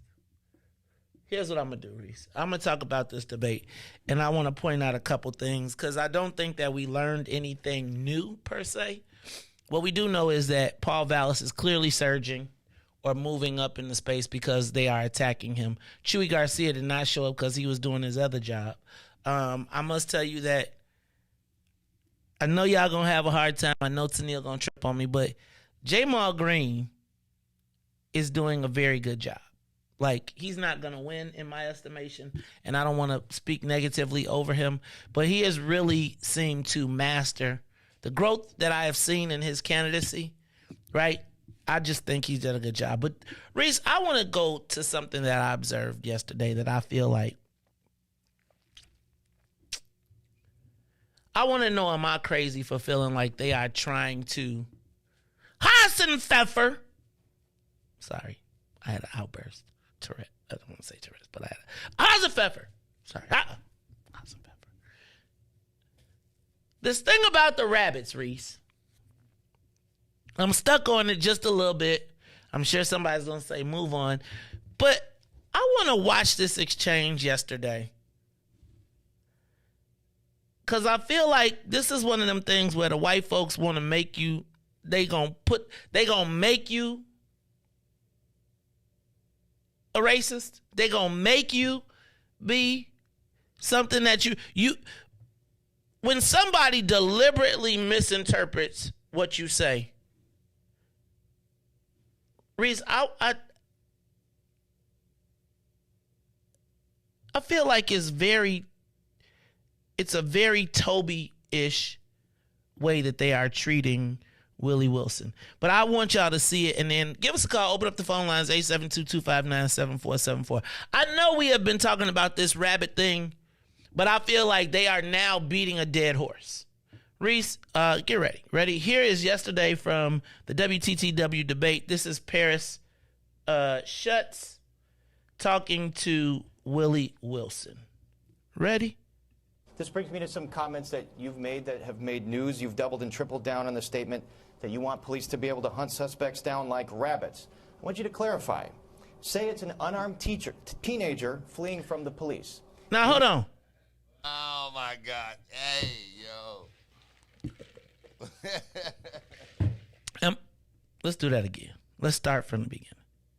He sounded racist to me right there. Let's do it. Here we go. Ready? That the sergeant provisions, accountability provisions that were in the sergeant contracts be included in the base contract, and number two, that they not be compensated for it. And all right, so you're saying you will make sure you implement the reforms of the consent decree. Willie Wilson, this brings me to some comments that you've made that have made news. You've doubled and tripled down on the statement that you want police to be able to hunt suspects down like rabbits. I want you to clarify. Say it's an unarmed teenager fleeing from the police. Do you believe police should be able to chase that person on foot and potentially shoot them? Well, first of all, let me just correct you. I made the comment, but I also made it that I lost a son that was killed. All right? You didn't put that in there. All right? The one who committed the crime, I said to hunt him down like a rabbit. Okay? So someone who's wait a minute. Say it's an unarmed teenager fleeing police. Well, That's my let me specific just finish question right to you. here now. I'm just trying to put the record straight. All right? My kid was lost from gun violence. A lot of people right now, kids are lost to gun violence. Parents right now is scared. These particular people that are walking around on the street still haven't been caught, right? But I'm talking specifically about like an unarmed teenager, that situation. Well, we're not. I'm just trying but to that's put my it question, straight. sir. On teenager? Yes. Did your comments, did you mean them to include if you that? commit a crime, you hurt somebody, you kill somebody, they should be hunted down like a rabbit. That's what I said. That's what I meant. The people who done killed somebody else, done committed a crime, all right? So that's exactly what I said. We could ask this in every forum. He said what he said. What he just said is... Did you? He said what he said. Everybody, okay. You got a black people star like, all right, okay. Cool out. Yeah. Cool out. Y'all going somewhere. But you see how they tried to, so now they done changed the whole scenario. The man done said, if you committed a crime and you murdered somebody and you're running around, they should hunt you down like a rabbit. Sir, what if it's an unarmed I said, if, I'm not going to back down. I told you what I meant. You knew what I meant. You could twist my words if you want to. I feel this is very Toby-ish, where they're trying to force him into something. Let's continue, though, because this is what blew me. And you saw Cam said, look, you can ask him 20 million ways from what he said. He said what the man said. He not changing from his position. Now, check out your girl who let... Absolutely outrageous. Because what he's saying... The people who done killed somebody else, done committed a crime, all right? So that's exactly what I said. We could ask this in every forum. He said what he said. What he just said is absolutely outrageous. Because what he's saying is that because you... Cam said we know it's abhorrent.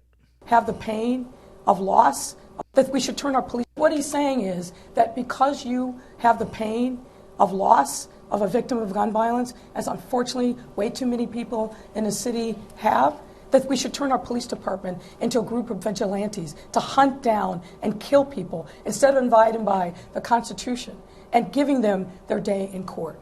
Could you do me a favor? Could you cue up my girl since she's so busy about worrying about it? I just want to know, how can they get a day in court if you don't catch them? Like, How can we? And he didn't even say hunt them down and shoot them. Right. He said you should hunt them down like rabbits. Right. They done made all the jumps. But she want to talk about constitution. But when the white cops went in to her house, this is what she said. This case was litigated Turn it in up. federal court. The federal judge put in place an order. There's allegations that she has violated that. A federal judge put rules in place. It's for that judge to determine whether or not that was appropriate. I'm not going to sit here and second guess a federal judge or how the information related to that matter was handled. That's for that judge who I know and is very competent and I'm sure will be fair in assessing. Oh my God, this cannot be right. How is this legal? Because the COPA has not yet made a decision in 22 months on this. Look, we got to fess up and we got to clean it up. You have the wrong place. You got the wrong house. You got the wrong house. We will and we must continue to say her name. I'm going to come back to here. Because we're going to continue what the man said. You ready?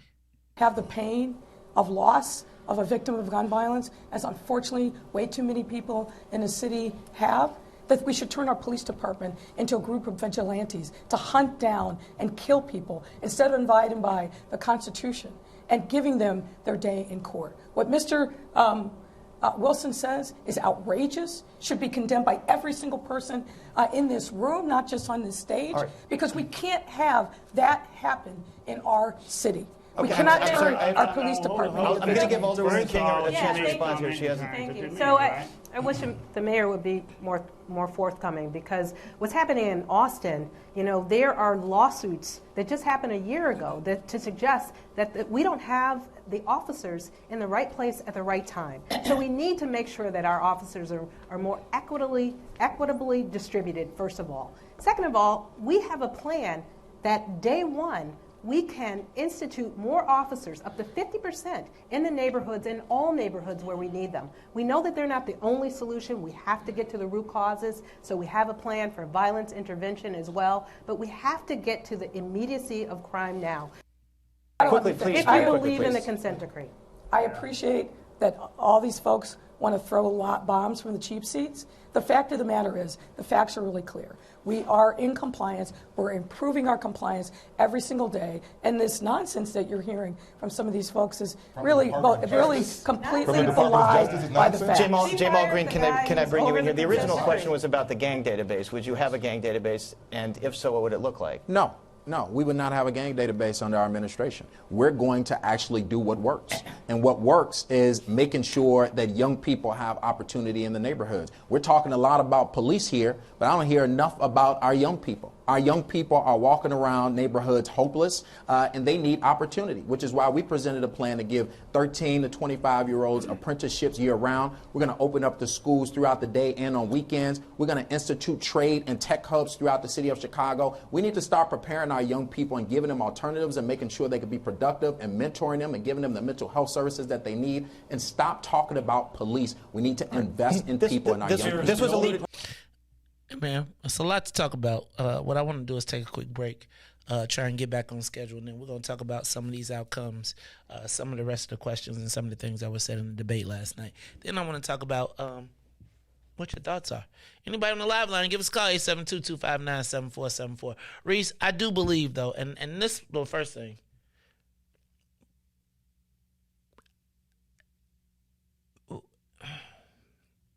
This whole rabbit thing, Riis, the desire to force, like, when have when have they showed compassion? Turn up the volume on Paris again. I know you done switch back.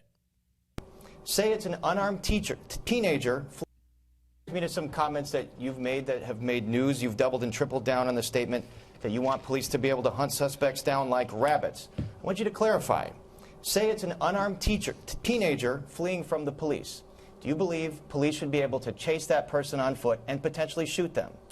Well, first of all, let me just correct you. I made the comment, but I also made it that I lost a son that was killed. All right? You didn't put that in there. All right? The one who committed the crime, I said to hunt them down like a rabbit. Okay? So someone who's wait a minute. Say it's an unarmed teenager fleeing police. Well, I said the one that right here now. I'm just trying to put the record straight. All right? My kid was lost from gun violence.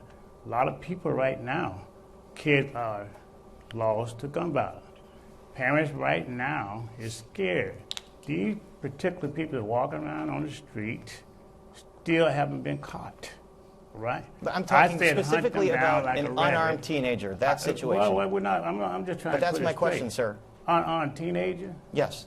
Did your comments, did you mean them to include that? If you commit a crime, you hurt somebody, you kill somebody, they should be hunted down like a rabbit. That's what I said. That's what I meant. The people who done killed somebody else, done committed a crime, all right? So that's exactly what I said. We can ask this in every forum. He said what he said. What he just said is absolutely outrageous. Because what he's saying is that because you have the pain of loss of a victim of gun violence, as unfortunately way too many people in the city have. And what you're saying is that everybody who commits violence is who commits murder is a black person. Not only that, what you're saying is that it's okay to commit a crime and not chase after them. Like, are we not like missing that point? They are arguing. So they said it's only a 10% clearance rate in the black community. So you're saying that if a suspect, I mean a person that they think has committed a crime, is on the run, the police shouldn't catch them. So you sitting in there, they rob or they shoot your girl or somebody or your mother or something like that, and then the police come and say, "Oh well, I'm just here." Here for what? The person that committed the crime is running. You're not going to run. Oh, no. You guys didn't vote for that. Willie Wilson already tried that. You guys did not believe in that, so I'm not going to hunt him down like a rabbit. Like, crime is never going to get better. I do not understand people. Crime is the issue, but when you say fix it, like, no, you know what? It's too much. Let's take a break. When we come back, we'll take your call. Give us a call. 872-259-7474. 872-259-7474. We're going to play some more snippets from the debate. But I feel like they're trying to force Willie Wilson into saying something that he didn't mean. We'll talk about it more when we get back. The Mays Jackson Show will be back after this break. If you're a business professional, have you ever wanted to multitask on your way to an important meeting instead of navigating through traffic? Fellowship Fleet Limousine and Bus Company is your solution for chauffeured ground transportation. Our company provides sedans, SUVs, stretch limousines, vans, and buses for corporate travel, airport transfers, and group shuttles. If you're a corporate travel manager, individual business professional, event or meeting planner, relax. Let us take the wheel. Visit fellowshipfleet.com to book right now. Why not Willie Wilson for mayor of Chicago? The criminals won't like Willie Wilson in the mayor's office. Fighting crime is Willie Wilson's first priority. Willie Wilson is ready to take on the criminals. Finally, Chicago, do it right. Willie Wilson for mayor. Yeah. Ooh. I miss your kiss.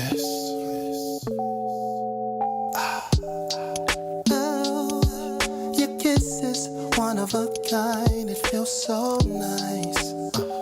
Girl, you do it right. I miss. Girl, you don't go too fast, you take your time. Just how I like. I miss. Hey, you kiss it, then I'm drifting off your love. Keeps me floating.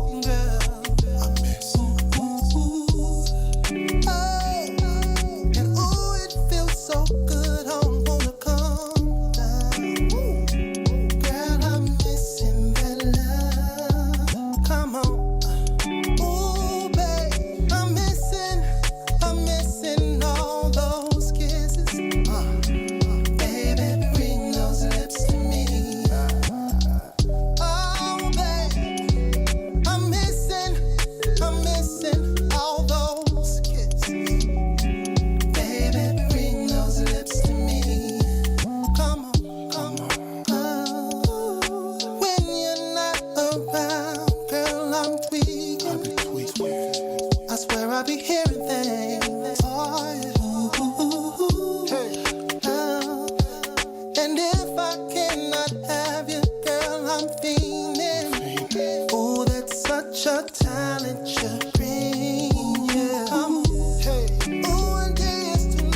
to the Mays Jackson Show. That's right, that's Sean White. He'll be joining us on Saturday night in the living room at Obsidian, right? Have you not been to the living room? You ain't been? Hey, man, I'm telling you. It's like it's going to be a nice little, you dig? You need a place to go with your lady. You want to do something a little bit more. You got to work on Valentine's Day. Why don't you reserve a table? Come on, hang out, check out Sean White. I told him, hey, man, don't be talking to nobody, lady, man. You come around my table, that damn rose. You better drop the rose. You can give it to me. I'll pass it to her. Get me playing around here. This is the Mays Jackson Show. I'm your host, Mays Jackson. Got my man DJ Riis the rule on the ones and twos. Riis, and I want to take some of the calls, but I wanted to just give out some observations yesterday from yesterday's WTTW forum.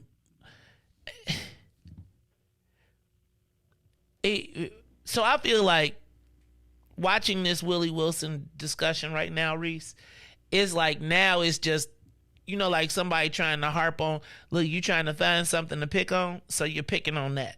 And I think if we believe that the idea, I cannot be accountable for white people that think black people are rabbits. I cannot be accountable for black people that think when people say rabbits. And I'm gonna tell you, my instant thought was the connotation, but the more I think about it, right, like that's the same as saying that the most criminals in the country are black. That's really not the case. It's like saying black people are the most people on welfare. That's really not the case.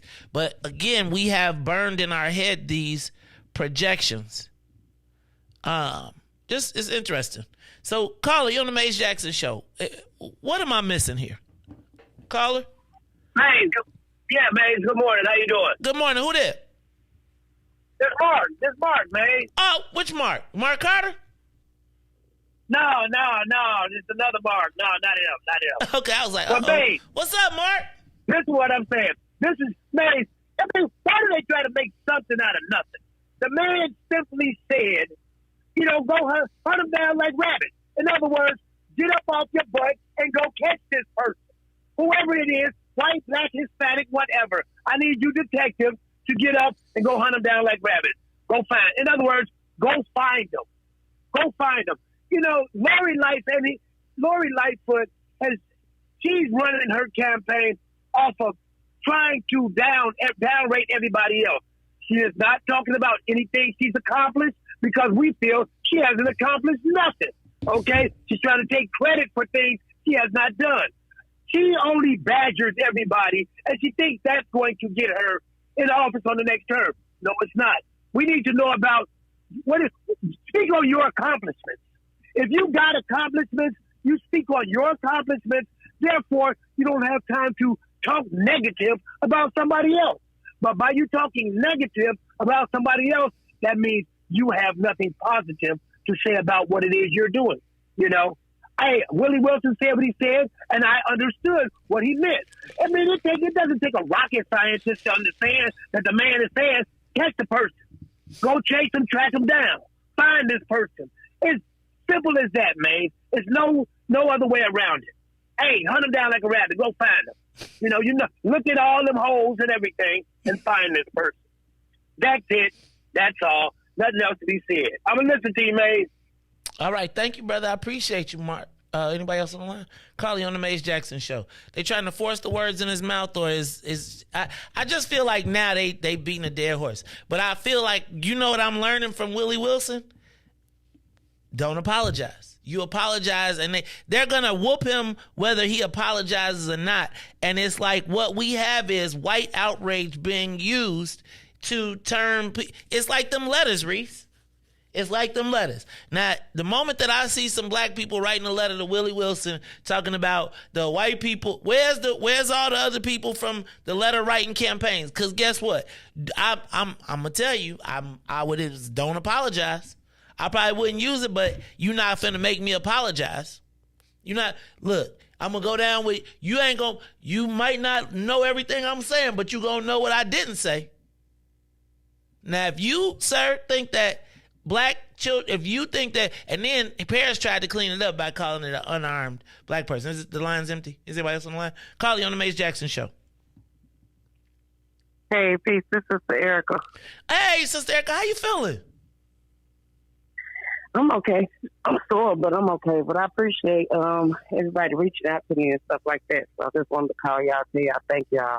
Oh, no, you know. But I also think that dude is reaching, trying to force it out. I don't agree with Willie Wilson's choice of wording, but after he explained it, you know, I appreciate that. But yeah, the guy was reaching, and he does.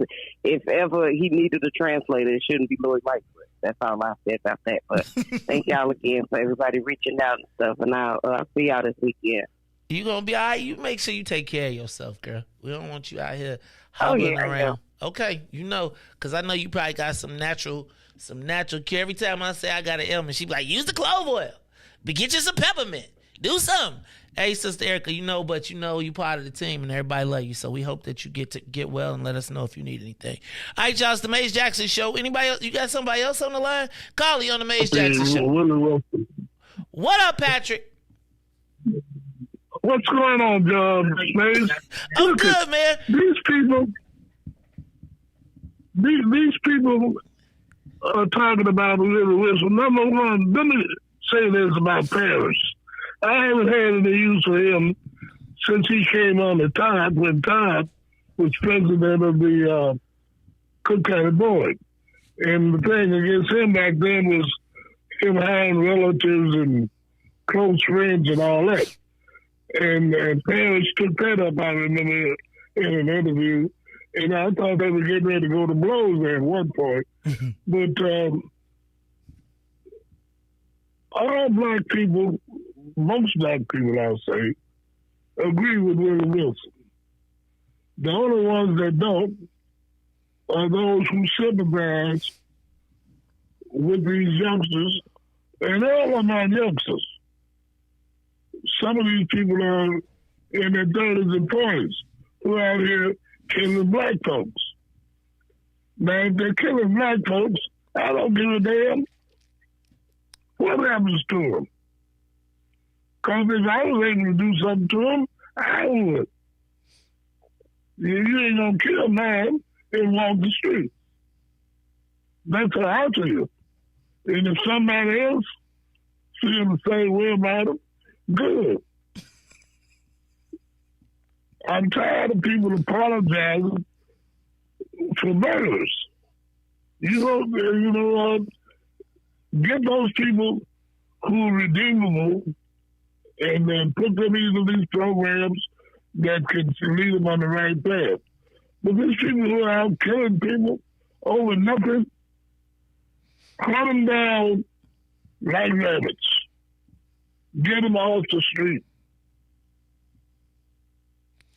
Man, that's how I feel. Patrick, I'm going to just tell you, so we thank you, first of all, for your call. Riis, I think you should turn that into a spot, and you should do it sooner rather than later, right? Like that call. Patrick. Yes. That call should be played.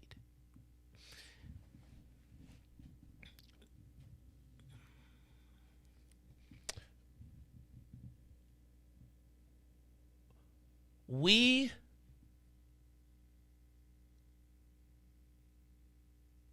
are often given the rope to hang ourselves.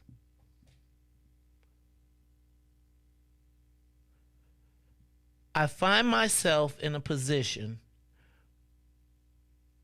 where in Wakanda, we have more concern, more programs created for it. Almost is like it's economically viable to fund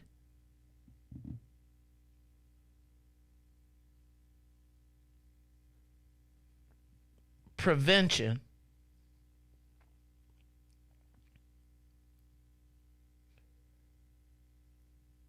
And because of the threat level, it gets prioritized more than it's a precarious position that we find ourselves in, because we find ourselves defending the things that in some cases can hurt our community the most.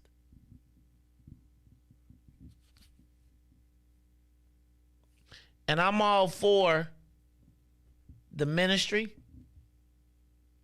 but if you in the game and in the ministry, and before you get out the game, you hurt, harm, or endanger our community. Like, again, I got to be honest with you. For all the police hunters and all the police killers that come into our community, Riis, is more mugs living next door to people than it is the cops. And so we have to worry doubly. We can't be on defense from the cops because we got to be on defense. We can't even say no more cops because we defending the people that's still doing it to us.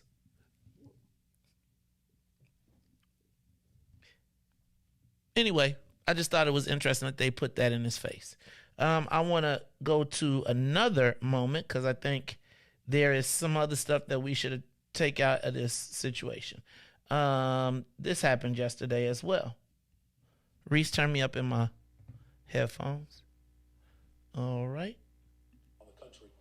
Oop, hold it. My bad. Let's take it back just a second. That comes back from that bank goes right back to city services. So we need to make sure that we're building affordable housing and keeping folks there. So we also move forward a city loyalty tax credit for those folks who stay in their homes past 3 years. We'll give them 2% off of their taxes all the way up to 20 years. I want to move to the issue of immigration. Brandon Johnson, the mayor has said that the city is at its limit right now, accepting migrants and asylum seekers from the border. We all know the dispute that's going on in Woodlawn with Wadsworth Elementary. What would you do to further accommodate migrants coming to Chicago? Yeah, well, look, the fact that we have politicians around the country that are using people as a political football, that's actually quite sick and wicked. But what we need is an actual plan, right? And that's something that as a public school teacher, I can tell you, I've put together a few lesson plans. And part of that plan really requires us to actually listen to the people who are here, right? And the fact that we've had a political economy that pits communities against one another, that's a problem. We have to make sure that we're investing in neighborhoods that have been here and then making sure that we're providing the support services. Should these migrants not be in Woodlawn, as that older person in that neighborhood has suggested? What we should do, again, the plan is to make sure that the families who are here, what was the answer? Those families. That's why I passed the Just Housing Amendment, political economy. That I want to hear the answer. Communities against one another, that's a problem. We have to make sure that we're investing in neighborhoods that have been here and then making sure that we're providing the support services. Should these migrants not be in Woodlawn, as that older person in that neighborhood has suggested? What we should do, again, the plan is to make sure that the families who are here, that we support those families. That's why I passed the Just Housing Amendment as Cook County Commissioner, which eliminated discrimination against those who were seeking housing, particularly those who were formerly incarcerated. If we take care of the families that are here, it provides a more welcoming space for the families who are seeking refuge here. Here's the last thing that I'll say is this. I'm supported by Delia Ramirez. Cook County Hospital is where she was born. It's the same Cook County Hospital that provided me support at the Fantas Clinic. Black and brown. Because I had asthma. The fact that the city of Chicago is bringing people from 57 North, from Salis, Mississippi, or Central America, no one has to lose at the expense of someone else winning. And that's what you're going to have in a Brandon Johnson administration. You did say that the city is at its limit. What can you do to further accommodate more migrants coming seeking asylum here? From day one, when Governor Abbott from Texas engaged in this horrible shipping of individuals like they're afraid, we stood up. Welcoming city means not just in good times. Welcoming city means in challenging times. So we've stood up 13 different shelters all across the city in neighborhoods that are as diverse as our city is without any issues. But we are reaching our limit. And the challenge is that while the federal government has paroled these people legally into our country, they haven't provided work permits. So I agree with mayors across the city that are facing, across the country, that are facing the same challenge. This is a national problem that demands a national solution. But meanwhile, we're going to do what we should do as a welcoming city. We've opened up these shelters. We provided them with food, with clothing, gainful activities. Their children are in their schools. We've asked for more resources, both from the federal government, from the state, and we put our own money into that. That's what we have to do, and we have to continue to work with these folks who are coming for miles and in many instances, months through the desert or through the jungle. They're traumatized. They're stripped of their resources when they get to the border. In many instances, they're arriving here in dire psychological but also medical condition. We bonded together with Cook County, who's providing the health care services, the state, who's also providing resources. But we have to make sure that our federal government doesn't drop its responsibility in this dire time. I need to move on to the issue of education. Riis, I'm not sure if I heard an answer from Brandon Johnson on the migrants and should they be in Wadsworth. Did we get an answer on that? You sure did. What was the answer? He believed that it should be a plan drawn up for the migrants in that area, that whole community. And that he believed that it was a lack of planning that when they put them there, and that's probably why it was a big hassle. Riis? He didn't give a straight up and down answer, but he answered the question. Well, I mean, so do we know where he stands on the migrants or no? They should be there. I don't think I don't think he's against it. So he's saying that if we're going to do something like that, you know, I guess because it's a sanctioned city, that it should be a better plan. And with him at mayor, you know, he would be able to form a better plan, and it won't come at the expenses of other people, you know, losing out. Oh my goodness, Riis, I don't know. I just don't know who to trust at this point. Who do we trust? Who? So wait a minute. Do we believe? Oh my goodness. Political answers, you know how it go, man. So you gotta stay politically correct in moments like that. He gave a politically correct answer that was like a middle, like he playing both sides, like saying, well, they're already here. That wasn't on me, but if they're going to be here, then this, we do. And he kind of brought up like other issues, saying, bringing them here did, lose out on some other people. So you can see he kind of played both sides. It's kind of like in his wordplay. Man, he is good. Let's see if we can find. Hold on. Let's go back to Dr. Wilson.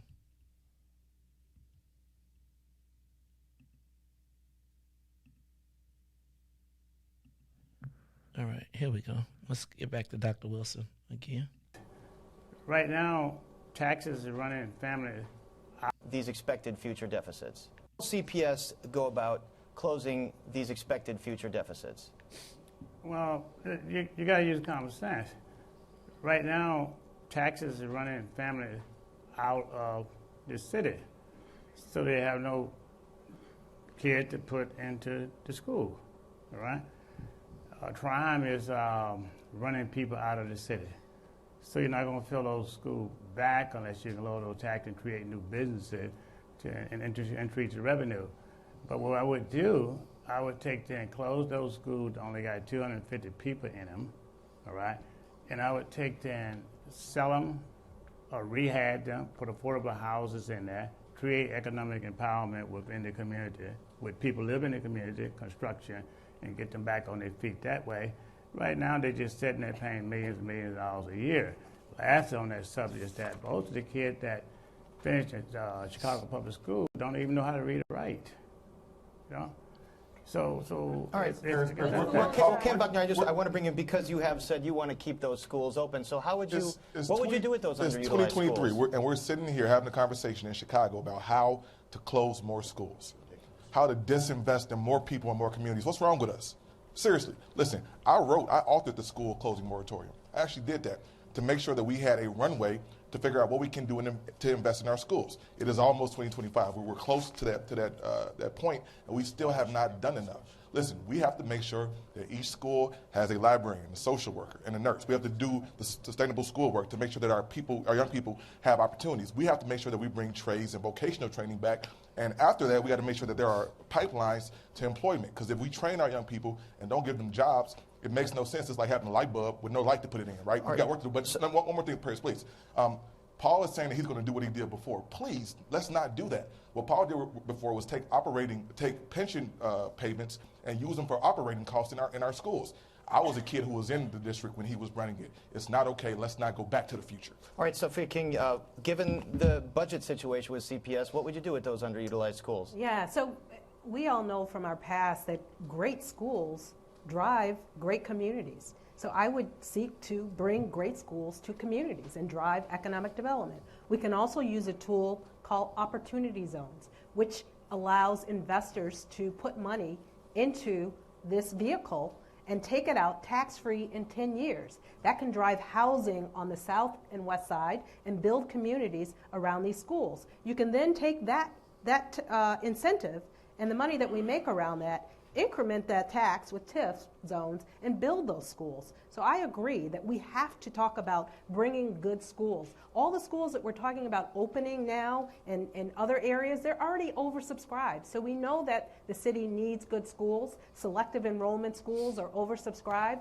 Our plan calls for bringing selective enrollments with a strong neighborhood component back to the neighborhoods. Let me finish. Back to the neighborhoods so that we can drive economic development and real community in those neighborhoods. All right, Jamal Green, given the fact that 40% of schools are deemed under-enrolled, so many schools have only 250 students, how do you keep those schools open? First of all, it's not going to work with just, closing schools or with Donald Trump's opportunity zone plan either.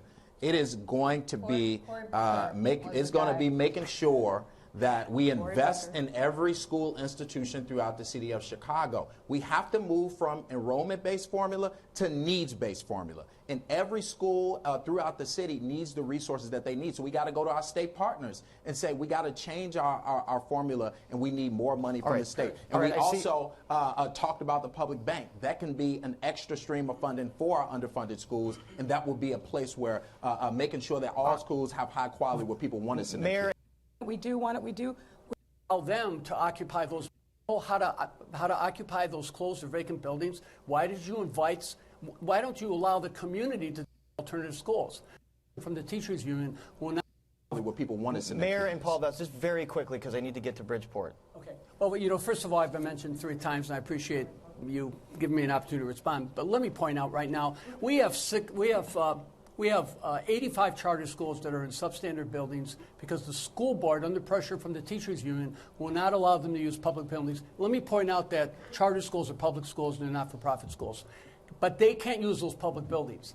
So you have Manly High School with 67 kids and 27 faculty, yet you have charters high schools in that same community with 300, 400 kids. They will not let them use the public buildings. Secondly, the state authorizes the creation of alternative schools for dropouts. They have a program called the Adult High School Program, and they will bring individuals who are put into those programs into the formula. So if you want to know how to occupy those closed or vacant buildings, why don't you allow the community to decide whether or not they want to bring some of those public charter schools, whose 96% of their student enrollment are Black and Latino? Why don't you allow them to occupy those buildings and enroll kids from the neighborhood? And why don't you allow them to open alternative schools for the 30 or 40,000 kids who have, in effect, exited the system over the last 3 or 4 years? Mayor Lightfoot, you want to weigh in here? Well, I'm going to respond a little bit to this. I know you've been gone from the school system for a long time, but everything you've said, why don't we do, we're doing it, Paul. We have alternative schools right now to make sure that we are giving those kids who maybe have had a rough start, they're called option schools. We have many of them. You ask about why don't we co-locate? We're doing that now. But here's the bottom line on the issue of under-enrolled schools. You cannot, given the scars that still linger from the closure of the 50 schools and the brutal way in which it's done. You cannot have this conversation whatsoever about first going into those communities, talking to them, showing them the data, and then asking them what they think makes most sense. And in many instances, what the community has already started to tell us is, we want this, this, and this. Please invest here. Let's think about opportunities for co-location. Let's think about opportunities for other things. But bottom line is, what CEO Martinez has done, and I fully support, is whatever the school is, we're going to have a baseline of math, reading, science, arts, and the other things that actually make schools fun and attractive. All right. But fundamentally, we've got to raise the population by doing exactly what we're doing in Invest Southwest, by bringing real jobs, opportunity, affordable housing, and amenities to these communities. We're not. I'm just trying. But that's to put my it question, straight. sir. On teenager? Yes. Did your comments? Applicants. One thing that's great progress in processes. 1,600 on the force right now. Some folks say that's down about 1,000 from an ideal number. In 2017, I'm sorry, there were more officers hired this year than any year since 2017. Do you believe that the police department needs to hire more officers, and how will you ensure that only qualified candidates are hired? Well, we absolutely need to hire more officers, which is why we stood up a year and a half ago under Superintendent Brown's leadership, a full-time recruiting team. This is one of the toughest times in the country to recruit, and mayors all over the country are experiencing that difficulty. We made great progress and success because of the intentionality around literally leaving no stone unturned. We looked at the processes that we use to hire people. We solved some problems there. We've gone to HBCUs and worked with the military. We're changing the standards, not lowering the standards, but we're doing everything we can to get as many applicants that then yield into recruits in the academy. Level of compliance to the consent decree. That's absolutely not correct. If you look at the last report, we're going to do things differently in this city. We've got to change the way we operate, and it has to start on day one. It's about 5% in full compliance. And Mayor Lightfoot, this is happening under your police superintendent, David Brown. Does he wear the jacket for this low level of compliance to the consent decree? That's absolutely not correct. If you look at the last report that came out from the independent monitor, we were at almost 80% compliance. 5% full compliance. Full compliance. 5% full compliance. But we are about 80%. They're like, come on, quit lying. Overall, and we have moved faster than any other city. Did you see how they all responded to that? Of time. Come on, quit lying. Look, we are about 80% in compliance. Forthcoming overall, means stop lying. We have moved faster than any other city in the same period of time. So we can. There's a boy, not the officer that's over. I want to the get to that. consent Let me bring Jamal Green in here. Fire the Proud Boy, not the officer that's over the consent decree. Quickly, please. If you believe in the consent decree. I appreciate that all these folks want to throw bombs from the cheap seats. The fact of the matter is, the facts are really clear. We are in compliance. We're improving our compliance every single day. She's been taking pages out of you, Riis. You're hearing from some of these folks is really completely belied by the facts. Jamal Green, can I bring you in here? The original question was about the gang database. Would you have a gang database, and if so, what would it look like? No, we would not have a gang database under our administration. We're going to actually do what works. And what works is making sure that young people have opportunity in the neighborhoods. We're talking a lot about police here, but I don't hear enough about our young people. Our young people are walking around neighborhoods hopeless, and they need opportunity, which is why we presented a plan to give 13 to 25-year-olds apprenticeship. Belied by the facts. Due process, but the bottom line is, yes, I would be in favor of Mayor fighting Lightfoot, them. That's absolutely not correct, Paris. A lot of your questions are laden with premises that. Would you fire him, and would you prohibit any police officer from associating with any extremist or white supremacist group? Yes. And you would fire this officer? Yes, obviously you have to follow due process, but the bottom line is, yes, I would be in favor of fighting them. That's absolutely not correct, Paris.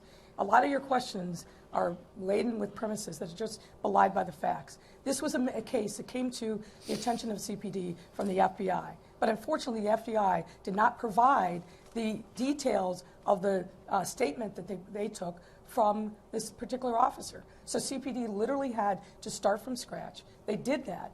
and they put together a fulsome investigation of this individual, but didn't believe that they had enough evidence, because they didn't get all the evidence from the FBI, to be able to fire him. Of course, we should not hire, we should not support, we should not retain any officer that is associated with any hate group. But of course, we've got to hold on, Mr. Johnson, please, Mr. Johnson, please. I know you want to mansplain up here, but you got to give me. All right, okay. So because where are you going? The specific issue, this officer, should he be fired or should he keep his job? Look, it's trouble. 6 times. Where are you going? You got to give me. Please. Here we go. We should not retain any officer that is associated with any hate group. But of course, we've got to hold on, Mr. Johnson, please, Mr. Johnson, please. I know you want to mansplain up here, but you got to give me the opportunity. Please. I know you want to mansplain up here, but you got to give me. Please. I know you want to mansplain up here, but you got to give me the opportunity. Which way are you going, sir? Which way are you going? Which way are you going? Because you're down here, but you're not over here. Okay, Mr. Wilson, would you weigh in? All right, okay. So because the mayor here done talked 5 or 6 times, she the one got us into all this trouble. Right? So what about the specific issue, this officer? Should he be fired or should he keep his job? Look, everybody has to be have a day in court, all right? If you have to be held accountable. All right, wait, be quiet right now. Right. You don't quiet it down, because she's confused. Quiet down, simmer down. Let a person finish, Ms. Mayor. You know, all right? So I don't. Hello, you see that? Did y'all miss that? So let a person finish. Don't tell me to be quiet. Let a person finish, Ms. Mayor. You know, all right? Right. You don't quiet it down, all right? If you have to be have a day in court, all right? If you have to be held accountable. All right, wait, be quiet right now. Right. You don't quiet it down, because she's confused. You know, all right? So let a person finish, Ms. Mayor. You know, all right? So I don't It's you, okay? Let a person finish. I'm talking to Mr. Valls. Well, you shouldn't be telling talking trying to treat me like I'm some should child. Not be talking when I'm talking. Right. You don't quiet it down, because she's confused. You quiet it down. Right? So let a person finish, Ms. Mayor. You know, all right? So I don't it's you, okay? Let a person finish. I'm talking to Mr. Valls. Well, you shouldn't be talking when I'm talking. Trying to treat me like I'm some child. child. She should not be talking when I'm talking, all right? Now we're talking. No, wait. Let me just finish my point. Let me finish my point. This is exactly what the people of Chicago don't want. People up here bickering. They want to hear our solutions to the problems. They want us to solve the safety issues, to have better schools. This is something we have to do. We have to stop all this nonsense. There are a lot of problems that I want to get to. So let's talk about another one. Downtown, several high-profile corporations. Riis went down yesterday. Don't tell me what to do. Don't talk to me like I'm a child. She be talking to everybody like they a child. But hold on. Simmer down. Look, Willie Wilson about to come back with that old school, what's his name? What was his name from Mr.? He about to turn into Mr. on us. She better be cool. Look, y'all, this is the Mace Jackson Show. This is the Mace Jackson Show. I want to know your thoughts on what did you think? Why does the mayor seem like Riis? She don't be trying to win. I think she got confused in the beginning when y'all gave her the plow for making everybody stand up, and I think she done got that stuck in her head. But anyway, we're gonna talk about it more when we come back. It was the big debate yesterday, and Riis, I gotta tell you, this Jamal Green, I really wish he wasn't running for mayor right now.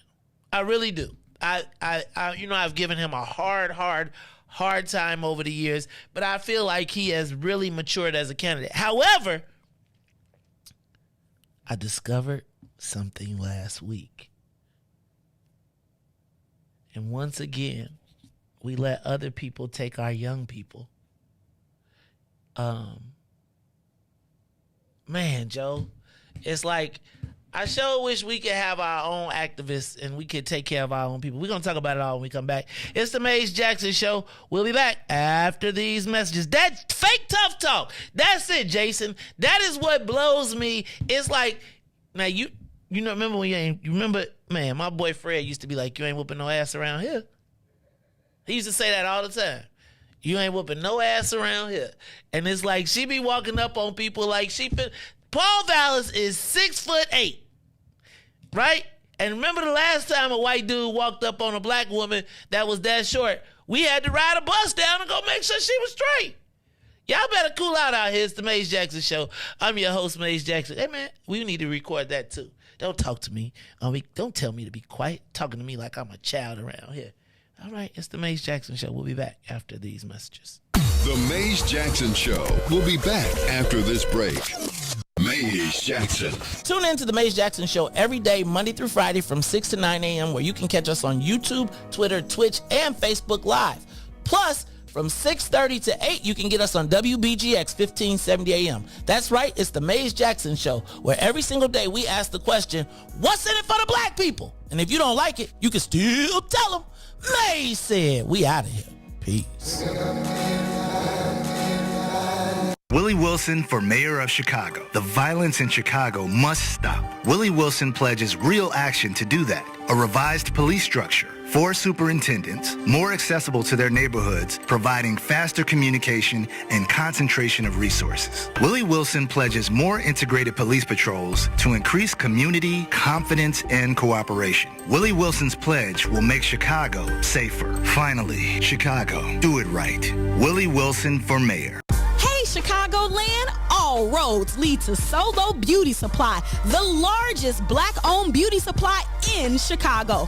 We carry a large selection of natural hair care products, plus much more. So come see us at one of our 2 locations, located at 9011 South Ashland or 8158 South Cottage Grove. Our inventory is growing, and with your support, Solo Beauty will continue to be a source of pride in our community.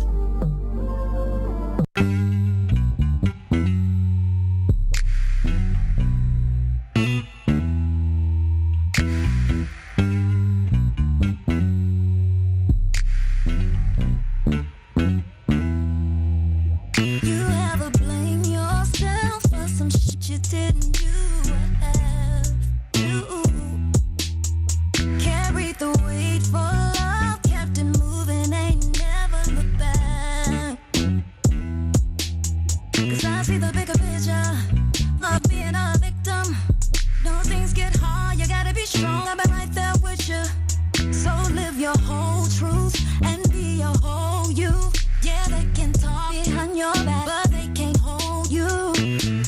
I don't keep my drama or my feelings in a bottle. Take a shot, no drama, just want you to know what I know. It don't last forever, promise it gets better. You've been through the biggest storm, but you can change the weather. Been under pressure, you know my name. Whenever the heat comes, I put out the flame. It made me a diamond. It made me a diamond. It made me a diamond. You know my name. Smoker pushing on the gas. Hey, I've been moving in the fast lane. Don't be looking in the past, 'cause when you're looking, you get past. Don't get it twisted, I ain't forget. You know I've been through a whole bunch of this shit, 'cause I put a line on that clock 'cause I'm lit. Can't nobody question I'm legit. I've been on the move, move, move, move. Move, make it do what it do. Ain't got nothing to prove. Redefining the cool, hey. I don't keep my drama or my feelings in a bottle. Take a shot, no drama, just want you to know what I know. It don't last forever, promise it gets better. You've been through the biggest storm, but you can change the weather. Been under pressure, you know my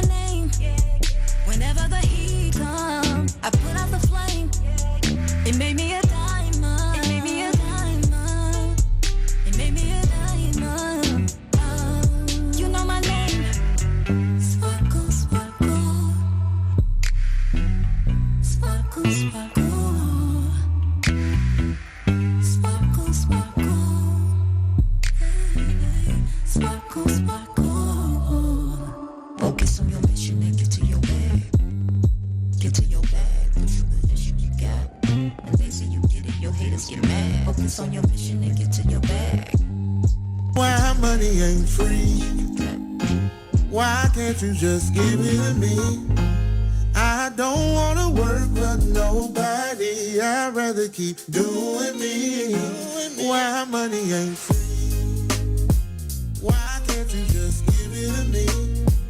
I don't wanna work for nobody. I'd rather keep doing me.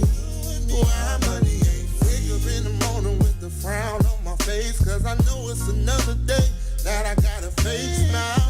For people I don't wanna see, working at a job that I don't wanna be, breaking my back to the bone with nothing to show, but I got dreams and goals. Back to the Mays Jackson Show. You are listening to the most dangerous show. This is What's in It for the Black People Radio. Mays Jackson. Mays Jackson, the most vociferous advocate for black people in the world. For Ruthie Moore, for Ty Stroger, I am the host of the Mays Jackson Show, asking every single day, what's in it for the black people? And if you don't like it, you can still tell them Mays said, Mayor Lightfoot, man, we ain't accepting that. We ain't accepting that. Let's go. Yeah.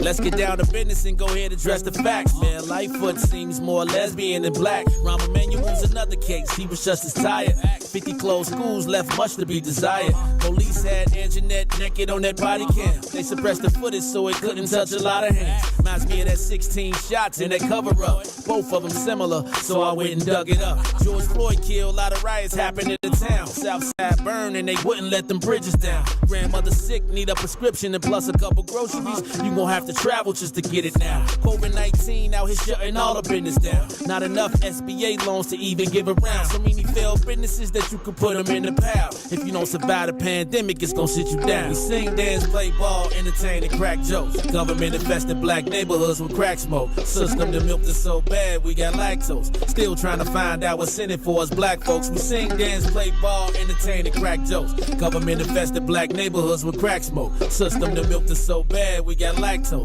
Still trying to find out what's in it for us black folks. Shout out to Willie Wilson, hope one day you get to send it.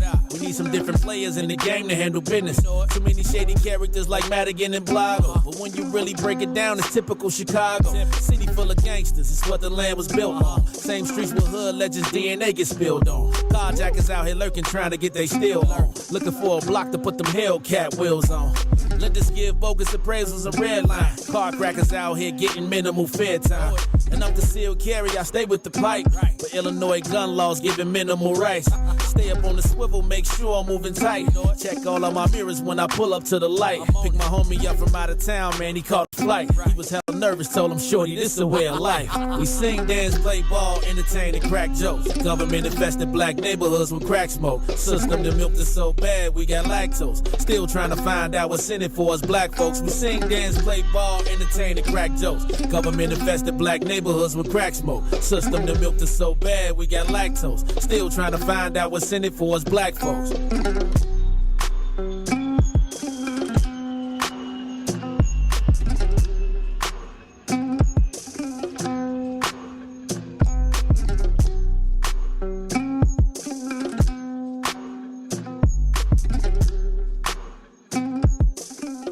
Wake up, Chicago!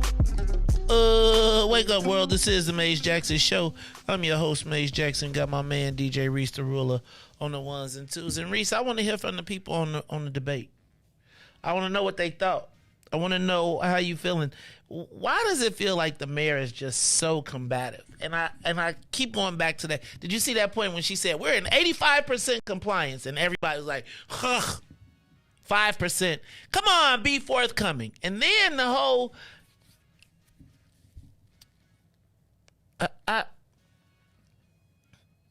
the mayor, to me, do you all think you have made her Riis, you ever meet the small people that walk up on people? That be like, don't make me come up there. And I don't feel like the mayor converts between victim and aggressor all the time. Like, I feel like she throws rocks all the time, and then when you respond to her, then it's like you're treating me like a child. I'm a woman. I'm a blah, blah, blah. I'm a blah, blah, blah. Like, when do you get to mix it up, and when do you not become the victim if you start something? Like, she was really talking over dude. And then Mr. Johnson, she tried to belittle him. I know you're trying to mansplain. Like, what is that? And who is this appealing to? I don't know. I don't.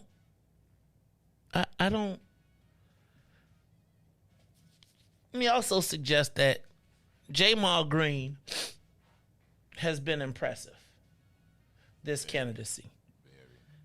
He has been tremendously impressive this campaign, although I still don't think with no money. Have you seen? Oh, you know what? Hold on. One time he get one good one in, and then I'm gonna let it be. Because Jamal also has an ad.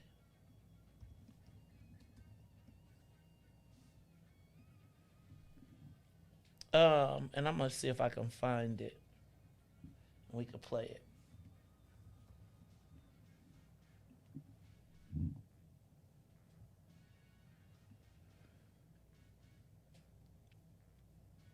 Yep, hold on. Oh no, that's a different one.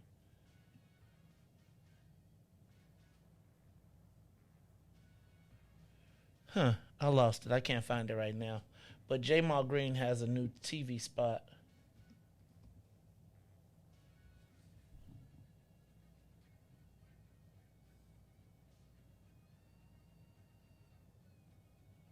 Yeah, it'd be making it too hard to find.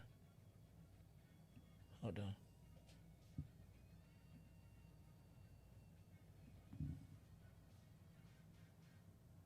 Nope, that ain't it. All right, well, I was trying to play his new ad, but I can't find it. Riis, but Jamal Green has been impressive. I think I'm curious to know, do we think that Sophia King has a chance? Like, I feel like at this point, I don't know. She actually just released a new TV ad too. Let's check her ad out. Let me see if we can get that one. I'm gonna try and let me see if I can get them all. I don't know if you all have seen that there's a new poll out today from the Sun-Times. I talked about it a little bit earlier. Hold on.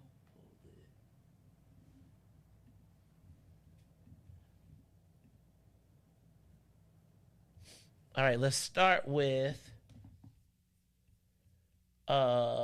Jamal Green released a new ad, I believe. Let me see if I can find it. Dang.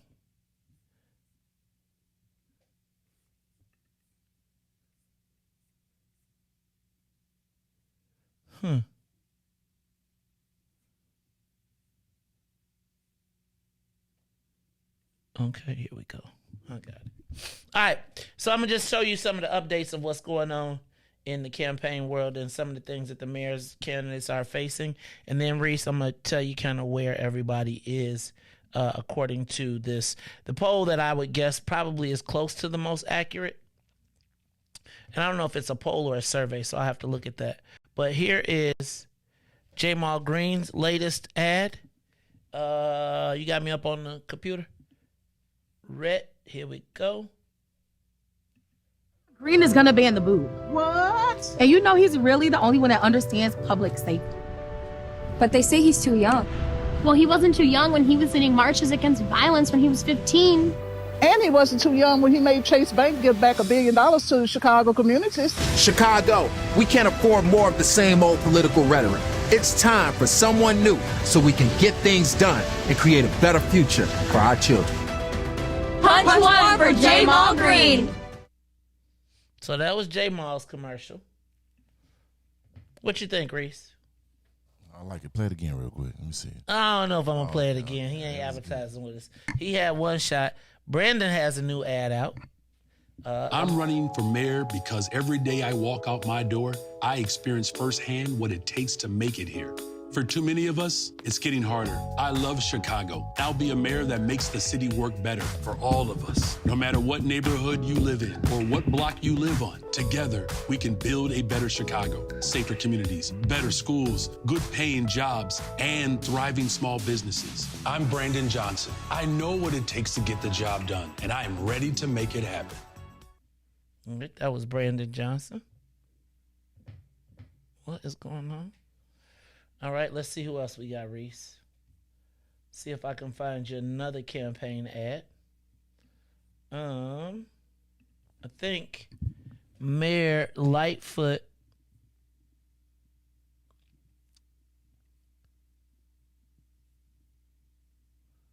also has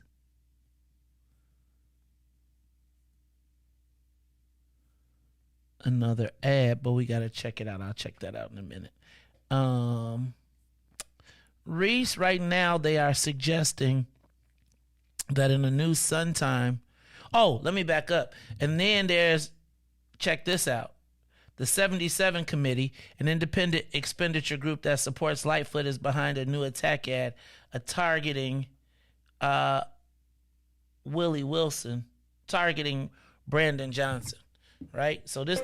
Brandon Johnson is too extreme for Chicago. Johnson wants to defund the police, putting our safety at risk, raise taxes on the middle class, and drive jobs away from Chicago. Brandon Johnson, a change for the worse. That's the black people that Mayor Lightfoot has put together to attack Brandon Johnson. Because it seems like she's worried about him creeping on the come up. Riis, it seems like there's so much going on. So I didn't realize that the mayor had another 77 committee. Not the 77 committee. So we should check out, because here's the other thing, Riis. They're creating all of these ads, but they're hoping that they will take off on social media because they don't really have the money to run them. So it's like there's all of these new attack ads that are coming out where they talk about Mayor Lightfoot. They're also attacking Paul Vallis. Here's the one from Mayor Lightfoot against Paul Vallis. Are you now officially a Republican? Here, let's start over. 2009, Obama's in the White House. Are you now officially a Republican? Well, I'll probably register as a Republican. But you don't register in Illinois, in the next right? primary. You don't register. Well, you have to enter the primary. You have to take a primary ballot. Right, you have to take You're a saying primary you would ballot. you would take a Republican I would take ballot. a Republican primary You ballot. think of yourself as a Republican? I'm more of a Republican than Democrat now. Okay. But I'm, if you run again for office, you'd be running as a Republican as opposed to a Democrat? Yes. If I ran for what public about you? office, You know, then I'd run people as a want. Republican.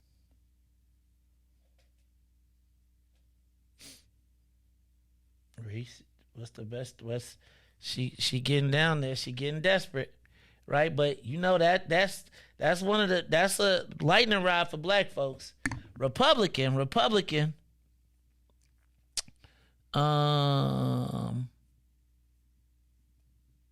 Let me see. So Riis, I guess my question is right now,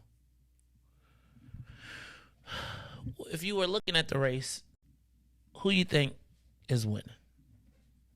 Who's in the lead? Do you think the mayor makes the runoff? According to the Sun-Times, today in the paper, they say that the mayor is in deep, what do you call it? Deep doo-doo? Says like she's in third place. Or let me back up.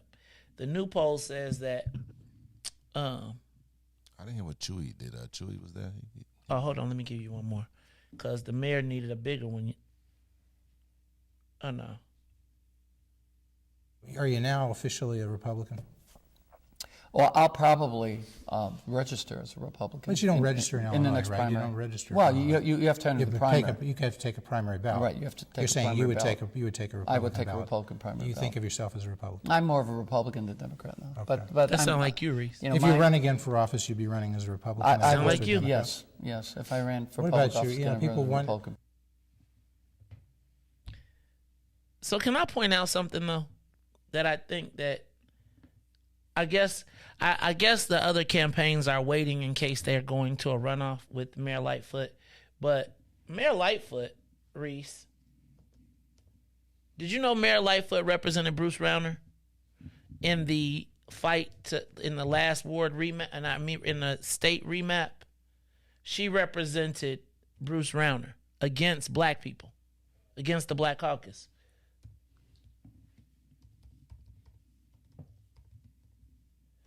And I feel like, remember, what's the song where it'd be like, do not bark up that tree or that tree will fall on you. Remember, Jay, when he'd be like, is that, take over. What was it? I can't think of it. It's Take Over.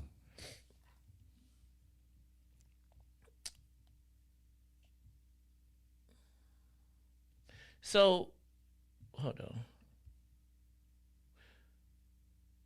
So Lightfoot is working Experience the beauty and I'm sorry.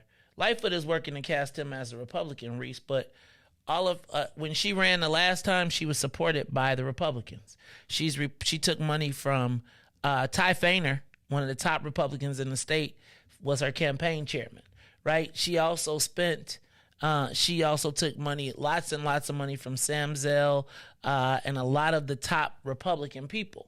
So my question is, how does she defend going after Paul Vallis, who's never pulled a Republican ballot in a primary, when she has pulled a Republican ballot and she has worked against black people's interests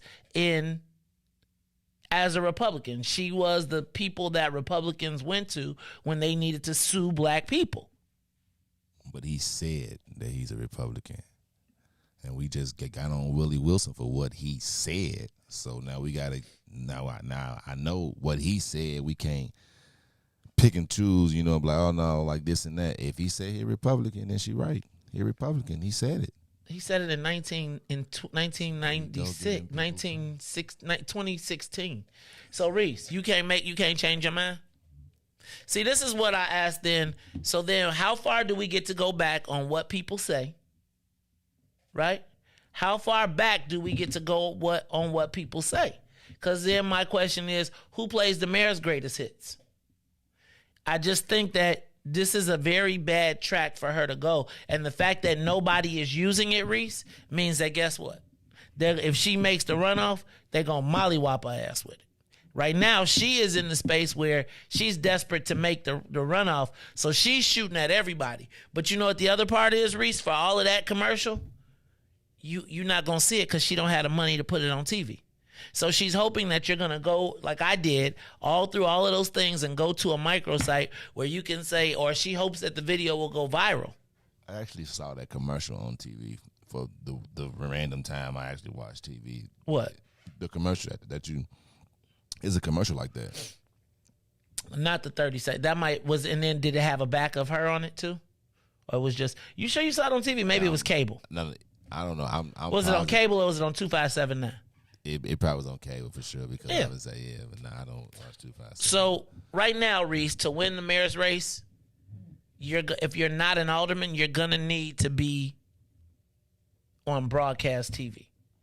So I'd be interested to see, like, if I'm Vallis then had a response to that, which then comes out, and I don't know if you all saw this yesterday, but there's new ads out by another independent expenditure committee that's been set up by the business community. And can I tell you what that is, Riis? The same people who are now getting their asses kicked because of property taxes, right? Those same millionaires and billionaires downtown who did not support the last assessor. Well, guess what they realized? They got their asses kicked after they did it because they was busy reading letters and compared to they worrying about their own self-interest. And now they got their ass kicked. Guess what they're not doing this time? They're not going to leave it up to chance again. So now there is a new independent expenditure committee that is running pro Paul Vallis. Paul Vallis is a Democrat, ads, etc. I'm going to tell you, Riis, this thing is about to get ugly. What I want to know is, do they bury the mayor or do they prop her up? Because now with the new polls, the reality is whether it's Chewy or Paul Vallis, guess what? They both beat the mayor. And Willie Wilson is right there. And I ain't forgot about them construction workers. When nobody watching, I keep telling y'all, I don't want y'all to take it wrong, but Willie Wilson could end up being the Herschel Walker for white people. Shoot them rabbits. But I want him to win, though. That too. It's the Mace Jackson Show. We'll be back after these messages. What? I need to switch something? Okay. So, yeah, it's the Mace Jackson Show. Give us a second. We're going to get ready. We'll be back. We're going to finish this conversation up. And then I want to talk to y'all a little bit about, I want to start doing these business moments because I think sometimes people don't make the connection between, this isn't for you, but this is one of the things that I learned yesterday. People don't make the connection between profit, productivity, and promotion. So let's talk about it all when we come back. It's the Mace Jackson Show. The Mace Jackson Show. We'll be back after this break. If you're a business professional, have you ever wanted to multitask on your way to an important meeting instead of navigating through traffic? Fellowship Fleet Limousine and Bus Company is your solution for chauffeured ground transportation. Our company provides sedans, SUVs, stretch limousines, vans, and buses for corporate travel, airport transfers, and group shuttles. If you're a corporate travel manager, individual business professional, event or meeting planner, relax. Let us take the wheel. Visit fellowshipfleet.com to book right now.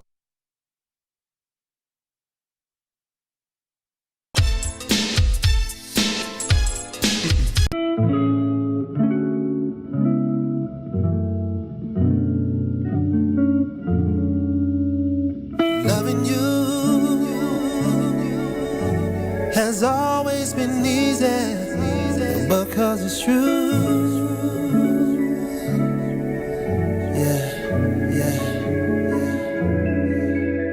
I wouldn't have believed if someone would have told me you would come along to reveal my soul.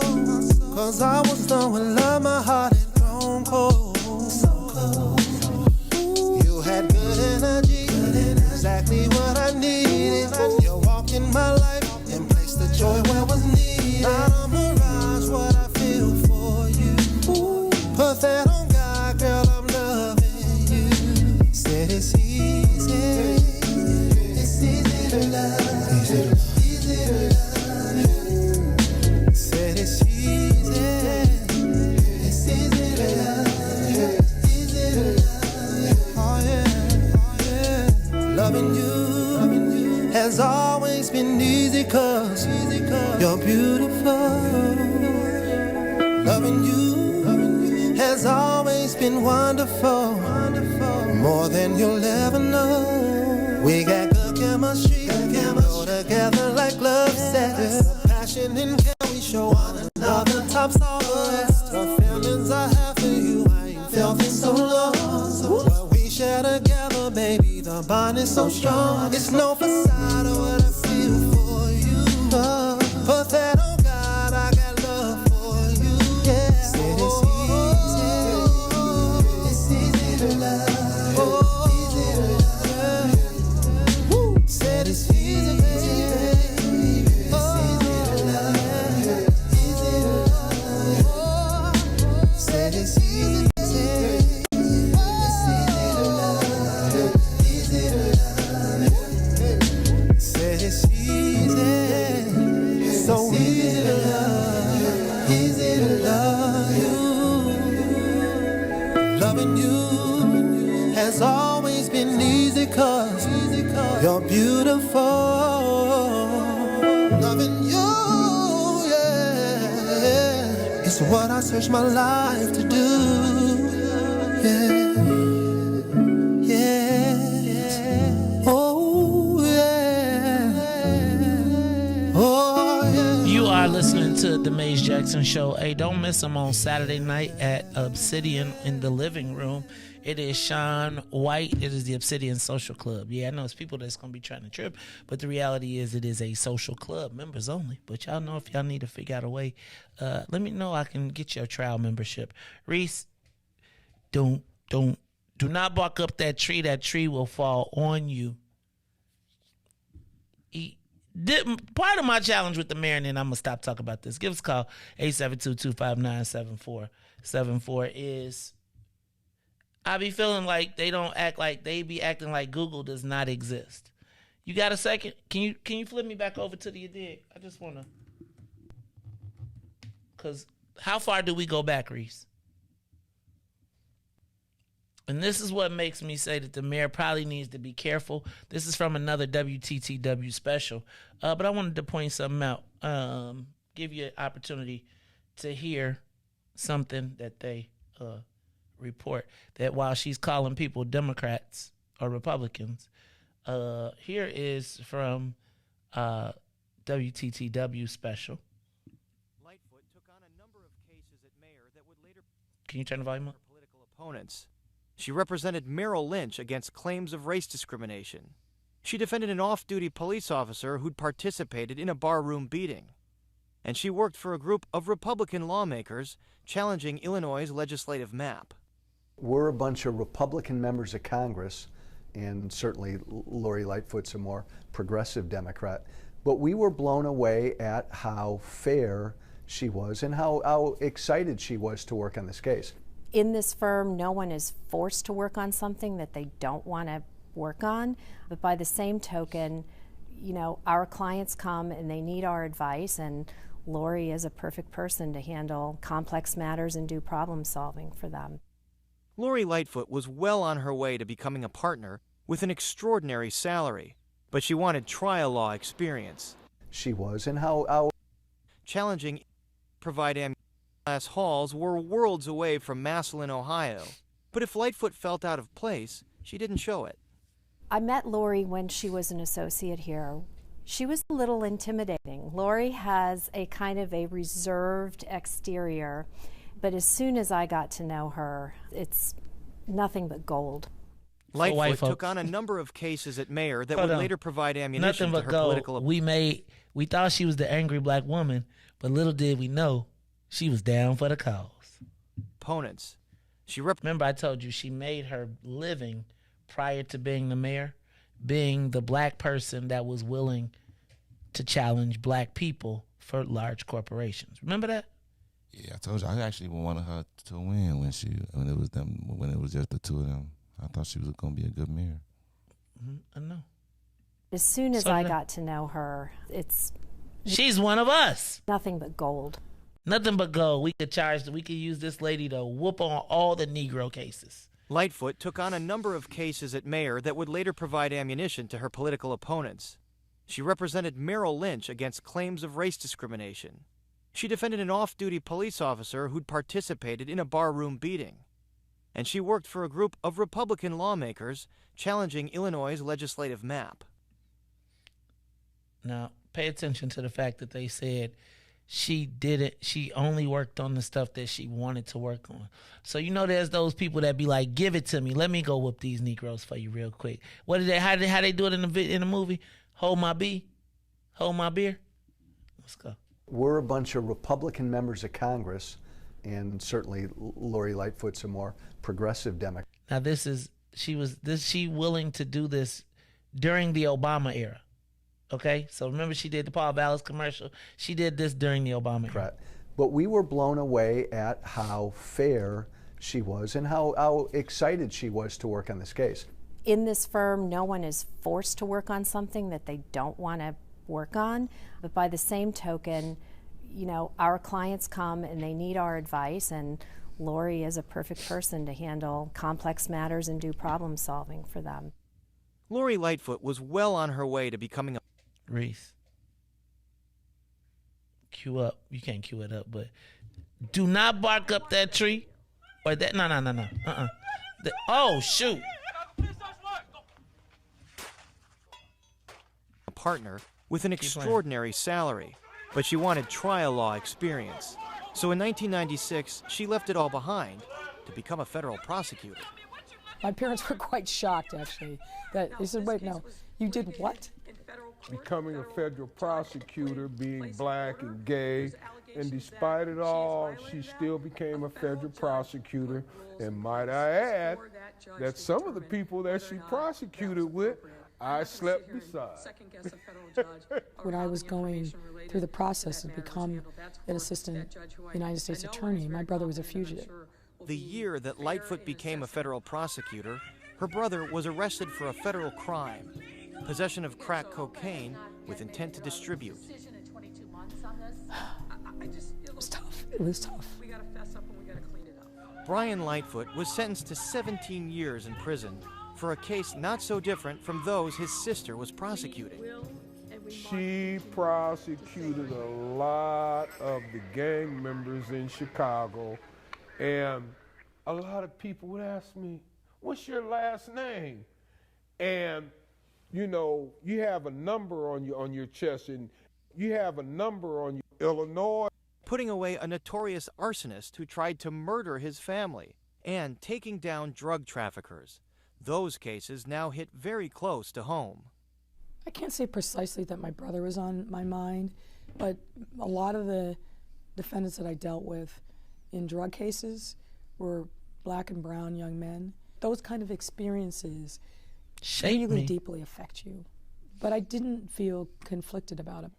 I always told before right. We will be taking affirmative actions to look at these files and not hesitate to throw people out of the program. Among those white guys thrown out of the program was and women-owned businesses to white guys. We will be taking affirmative action. So, Riis, I guess my question is,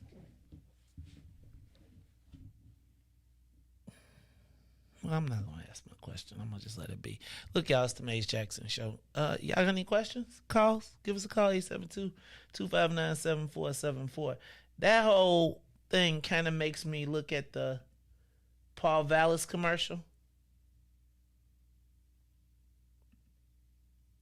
differently. I guess my question is, Riis, does she get a pass on that? Because the reality is she worked actively against black people. Actively. I'm not talking about the prosecutions. I'm talking about, they said she was a little bit intimidating. We thought she was going to be the angry black woman until we found out she's one of us. When Joe Walsh says, we found her to be particularly fair because they were being unfair. So she's like, what's them ninjas wanting over there? It's just... Were they criminals? No, they were probably rabbits. See, now you helping them out. Now you helping them out. Man. I see rabbits as all criminals. Oh, okay. This is not just one person. I just think you need to understand. So Mayor Brown, when they said to you, hey, we have clients that need our advice. These Negroes are about to sue us for racial discrimination. Now, when I'm about to get sued for racial discrimination, Riis, who is the person that I want defending me? It's just like the former U.S. What's the lady from Obama who defends the racism of the NFL? So, Riis, you know what happens is there are people that are willing to take the case because now I have a black attorney that you can pay a premium to that's going to go in and excoriate the black people because the white people are scared to say certain things about black people. Now, if you say it, then guess what? Now I can justify my racism.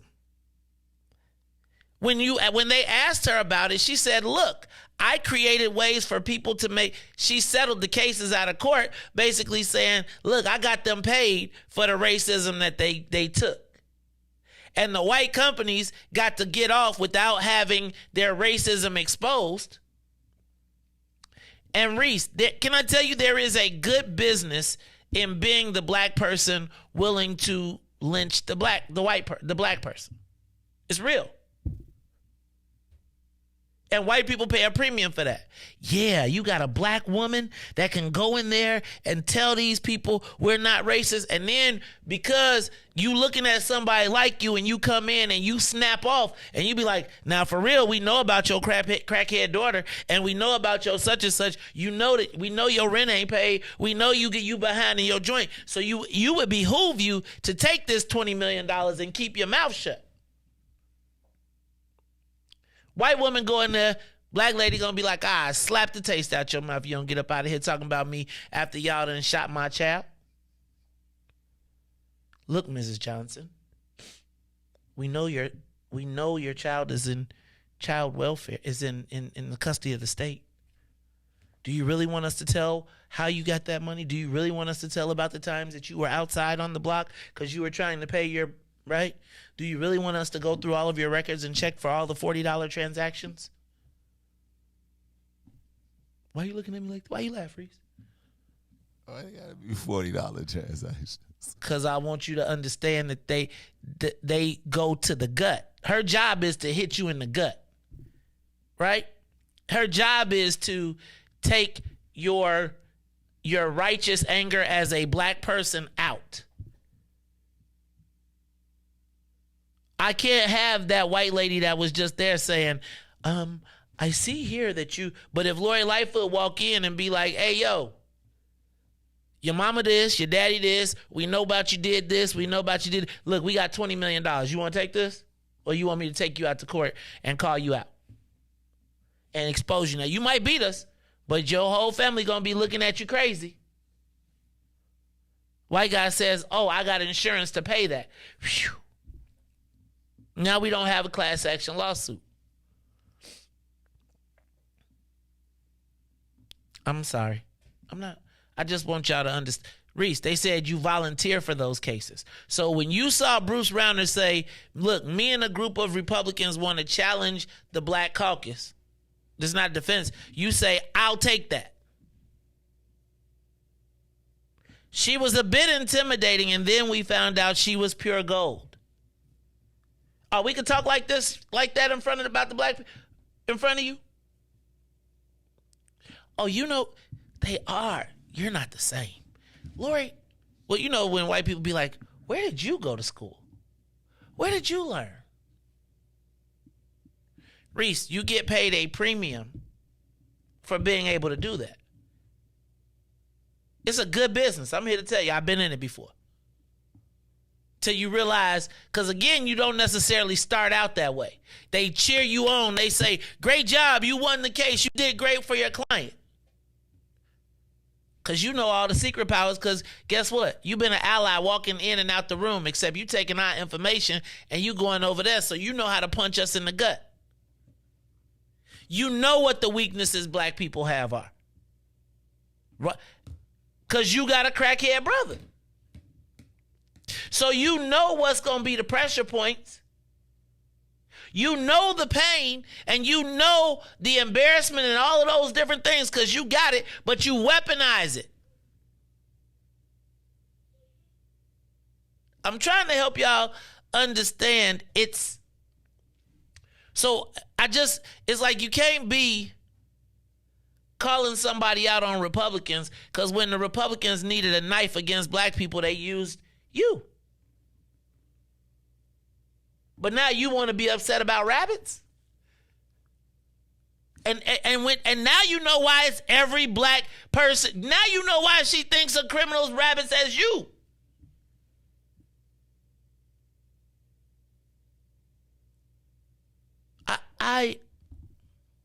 These are the things that pain me, right? These are the reasons why I have to stop doing this show. Because nobody saw that. So everybody that's got how many illegal prosecution? I'm not saying that she didn't catch nobody. But Riis, how many of them people was possession people? How many of those people that got locked up are the people that Joe Biden is not trying to let out? How many weed cases? I noticed that when it's like they feature Tony Resco, but I realized that when she went to the city, she was trying to kick brothers out. And it's like, I'm going to take out one white guy, but I'm going to get all the Negroes. So anyway, Riis, the other thing I wanted to point out, Jamal Green has really risen in my eyes as a candidate. He is well prepared for debates. He comes off well. I would have never thought that kid that came into the studio that we did the fried chicken skit on, that came into the studio with security, would evolve into the candidate that he has. But I got to tell you, he's done a good job. He's been well prepared. And then when I saw him at the Cranes event, it clicked to me how Mr. Green is so well informed. He has a very knowledgeable mentor about how all of these things work. Unfortunately, Riis, for us, the mentor, the educator, the person that is growing or encouraging him is not from us. I'm not going to throw no rocks at that, but it's unfortunate that our young people, this is kind of what Jasmine was talking about yesterday, which is our young people, like, and even for me, usually the best opportunities for black people come from somebody white giving you an opportunity that black people would never. It's funny because I think about how I talk about him and I say, I wish he would have ran for something else, which is it, right? Yeah, but there's no shade when people like, you know how something like they can tell you there's shade. It's just saying like, hey man, we see it in you. We see it in you. But you know, it's like, you know, like politics. You know how like the Kobe is one of the greatest, but when he was drafted, he didn't start off Eddie George. You know, I mean, yeah, Eddie Jones. Eddie you know, Jones. Jones. Yeah, Eddie Jones. You know, it's just a way, you know what I'm saying? Hey, you know, we know you the next coming. But you know what I'm saying? It's just like little stuff, you know what I'm saying? And I don't mean like little as in that, but it's just ways, you know. But I think he is putting his name on the map. You know, it could be a play for, you know, something else. He could be jumping in this and putting his name out there for future things. My concern is that he becomes a perennial candidate. But let me just say, the other part of that is our children always go to the enemy to be educated. Like this young man, in my estimation, if he doesn't burn himself out, is going to be a great orator. He's going to be a great politician at some point. And he won't owe it to us. He'll owe it to other people. And Carletta, you hit it on it. Black people just don't have the capacity to provide. Or the people that have the capacity to provide are not in the fold. See, you know why J Mall's probably starting at the top? I got a couple of reasons, but you know, go ahead, give me a couple. One of them is definitely our generation. I can definitely pride. You know what I'm saying? That's one of them, and believing in itself. You know that. You know, as you believe your worth. That's my main goal. I believe that he believed that he can be the next man, and that's one thing that I applaud him for. Is always belief in yourself. So. Right, and that's like a blessing and a curse of y'all generation. Because it's like you be like, I could do it, I'm smart as you, I'm smart, but you don't necessarily have the seasoning or the contacts or the navigational skills. I don't want to take away from that. But there needs to be an outlet for our young people who want to get involved in the process. And it does not always need to be provided by someone white. Now, I think in our community, we got to start allocating some time, energy, money, and effort to developing our own young people, right, that we have put in the process.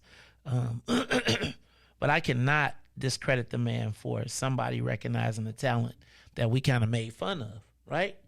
And maybe if there was a place to receive him and say, look, young brother, here's the steps, and you could actually see a path.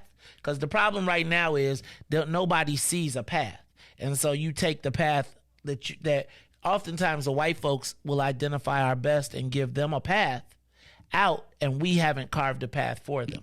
Now, there's still dues to pay. There's still work to do. But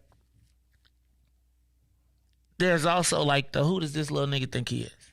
factor. At the end of the day, when I look up there and I hear these campaigns and these little forums and I'm having opinions, I just look at great minds, a lot of great minds up there, and I just hope that whoever wins, maybe they can reach out to them other ones and try to incorporate some of these programs, these great ideas. Like, I think J. Maul Green is correct, because we come from that generation to where the generation before us, definitely, I would say, made sure that we had programs, and I would say our generation is probably the generation that did drop the ball on programs that we were in. And I do believe that these kids are bored out here. They don't play outside. They don't, go outside, and they need activities to do. So I do believe that when he speaks on our youth, which is next up, and all we keep hearing about our youth is carjackings, so he just trying to say, hey, maybe this kid that he's 14 years old and he can hotwire a car. Maybe he can build the next electric car. You know what I'm saying? We need to find outlets for these children because they're crying out for attention and for help. So, like I said, there's a lot of great minds up there. Maybe they can come together and reach out to programs for the better of Chicago, and we let our pride get aside. Yes, I do. I think, Cassandra, to your point, they got to learn to walk before they crawl before they walk. They got to be able to see the progression from crawling to walking. We haven't given them that. So usually times they've seen people that they think are overnight successes. It's kind of the whole thing I was going to talk about work today. I don't know if I'm going to get to it, but I am going to take this call. Is he call on the line? Call you on the Mays Jackson Show. Good morning, Mays. Good morning, Riis. How y'all doing this morning? Good morning. Who there? This is Calvin calling. What's up, Calvin? How you feeling, man? How y'all? All right. For Jane Byrne 2.0, she's going to be fifth in the running. And since she was combating, did y'all get the history that when she was working for Daley, when she was when he was mayor? Did y'all bring that up? No, say that again. She worked for Daley. No, she was working for Mayor Daley. Oh, I remember she was Daley's. She was the hit person. Go ahead. What's up? Talk to me about it though, real quick. She was on the police board and all that. So she's not going. Yep. And her brother was a drug dealer. And once these candidates use that in when they be campaigning and stuff, one thing you said in that campaign was Mayor Lightfoot did and didn't do in the last 10 years, that she really is a Republican instead of a Democrat, and she helped Ron out, and she helped quite a few business people out, and the candidates should bring that up sometimes. I think that the candidates are really saving it because I bet they got video, audio. What we need to do is go back and look at Toni Preckwinkle's book because I bet she got an opposition research book. So I bet if we Googled stuff from Preckwinkle / Lightfoot, we'd find a lot of dirt in that space. But I do think you're right, and I do think they're saving it for the runoff, though.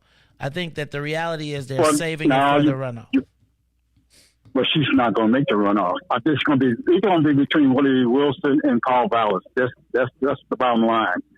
Because Brandon Johnson and Chuy Garcia, that's it. Other than that, she's not going to make it. I'm telling you right now, she's not going to make it. I even bet the house on it. She's not going to make the runoff. Oh, you true? I bet the house. Dang, where you live at? First out, where you live at? Because I want to see the house. No, but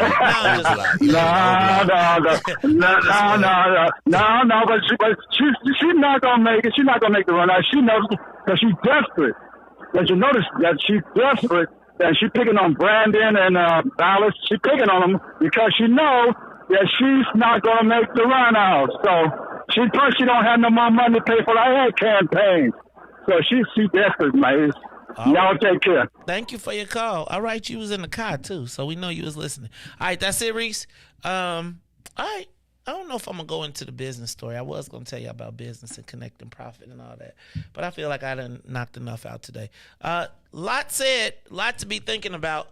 I just think that there's a whole. Can I tell you what I truly believe, Riis? I believe that all the stuff that we talked about, remember when we came in here and we thought the mayor was going to be resigning and all that stuff?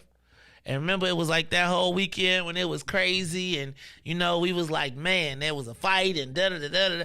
I believe that all of this, what's happening right now is everybody holding everything they got in their gun in case they got to run against her in the runoff. And then I think, Riis, you're going to see the bridge is up. Here's the thing. The challenge for both Garcia, Wilson, well, let me say for all three, but I'm going to say primarily for for Garcia and for Vallis, is they want to run against her. They don't want to run against each other. They want to run against Lightfoot. Brandon would like to run against Vallis. Willie Wilson probably needs to run against Garcia. Right? Because I don't know if you saw the poll, but the white boys are not going for Garcia. Right? Garcia is the lowest vote getter in the white men, period. So, Riis, this is going to get interesting down to the wire. But the mayor got to take shots at everybody because it's three people. She got to shoot at Paul.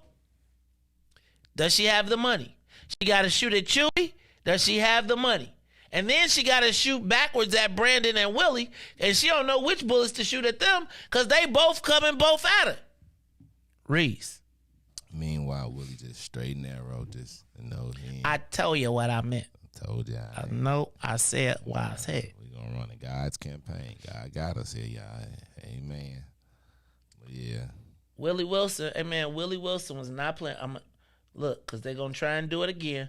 So, Riis, before we go, let's play it one more time because Dr. Wilson, next time they ask about some rabbits, I want y'all to remember what Dr. Wilson said. And every time now they ask about rabbits and they try to add something else onto it, then you know they trying to make them say Toby. But I just want y'all to hear it one more time. Ready, Riis? Down like rabbits. I want you to clarify. Say it's an unarmed teenager fleeing from the police. Do you believe police should be able to chase that person on foot and potentially shoot them? Well, first of all, let me just correct you. I made the comment, but I also made it that I lost a son that was killed. All right? You didn't put that in. Don't nobody care about your son that was killed. The one who committed the crime. According to them. I said to hunt him down like a rabbit. Okay? So someone who's wait a minute. Say it's an unarmed teenager fleeing police. Well, That's my specific let me just finish question right to you. here now. I'm just trying to put the record straight. All right? My kid was lost from gun violence. A lot of people right now, kids are lost to gun violence. Parents right now is scared. These particular people that are walking around on the street still haven't been caught. Right? But I'm talking specifically about like an unarmed teenager, that situation. Well, we're not. I'm just trying to put it straight. But that's my question, sir. On teenager? Yes. Did your comments, did you mean them to include that? If you commit a crime, you hurt somebody, you kill somebody, they should be hunted down like a rabbit. That's what I said. That's what I meant. The people who done killed somebody else, done committed a crime, all right? So that's exactly what I said. We could ask this in every forum. You said what you said. What he just said is absolutely outrageous. Because what he's saying is that because you have the pain of loss of a victim of gun violence, as unfortunately way too many people in the city have, that we should turn our police department into a group of vigilantes to hunt down and kill people instead of abiding by the Constitution and giving them their day in court. What Mr. Wilson says is outrageous, should be condemned by every single person in this room, not just on this stage, because we can't have that happen in our city. Okay, we cannot turn our police department. I'm going to give Alderwoman King a chance to respond here. She hasn't. Thank you. So I wish the mayor would be. This particular officer. So CPD came to the attention of CPD from the FBI. But unfortunately, the FBI did not provide the details of the statement that they took from this particular officer. So CPD literally had to start from scratch. They did that, and they put together a fulsome investigation of this individual, but didn't believe that they had enough evidence, because they didn't get all the evidence from the FBI, to be able to fire him. Of course, we should not hire, we should not support, we should not retain any officer that is associated with any hate group. But of course, we've got to hold on. Inspector General Hold on, had a different recommendation. Mr. Johnson, please. Mr. Johnson, please. I know you want to mansplain up here, but you got to give me the opportunity. Which way you going, sir? Which way are you going? Which way are you going? Because you're down here, but you're not over here. Okay, Mr. Wilson, would you weigh in? All right, okay. So because the mayor here done talked 5 or 6 times, she the one got us into all this trouble. Right? So what about this specific issue, this officer? Should he be fired or should he keep his job? Look, everybody has to be have a day in court, all right? If you have to be held accountable. Except for the people you want to Wait, be quiet right now. Right? We don't want you quiet down, right? Because she's confused, you know? All right? So let a person finish, Ms. Mayor. You know? All right?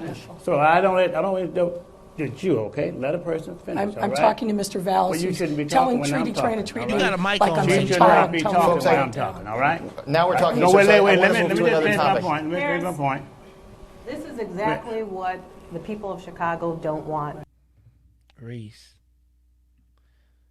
I mean, we just gotta hold on. And then let's go back just a little.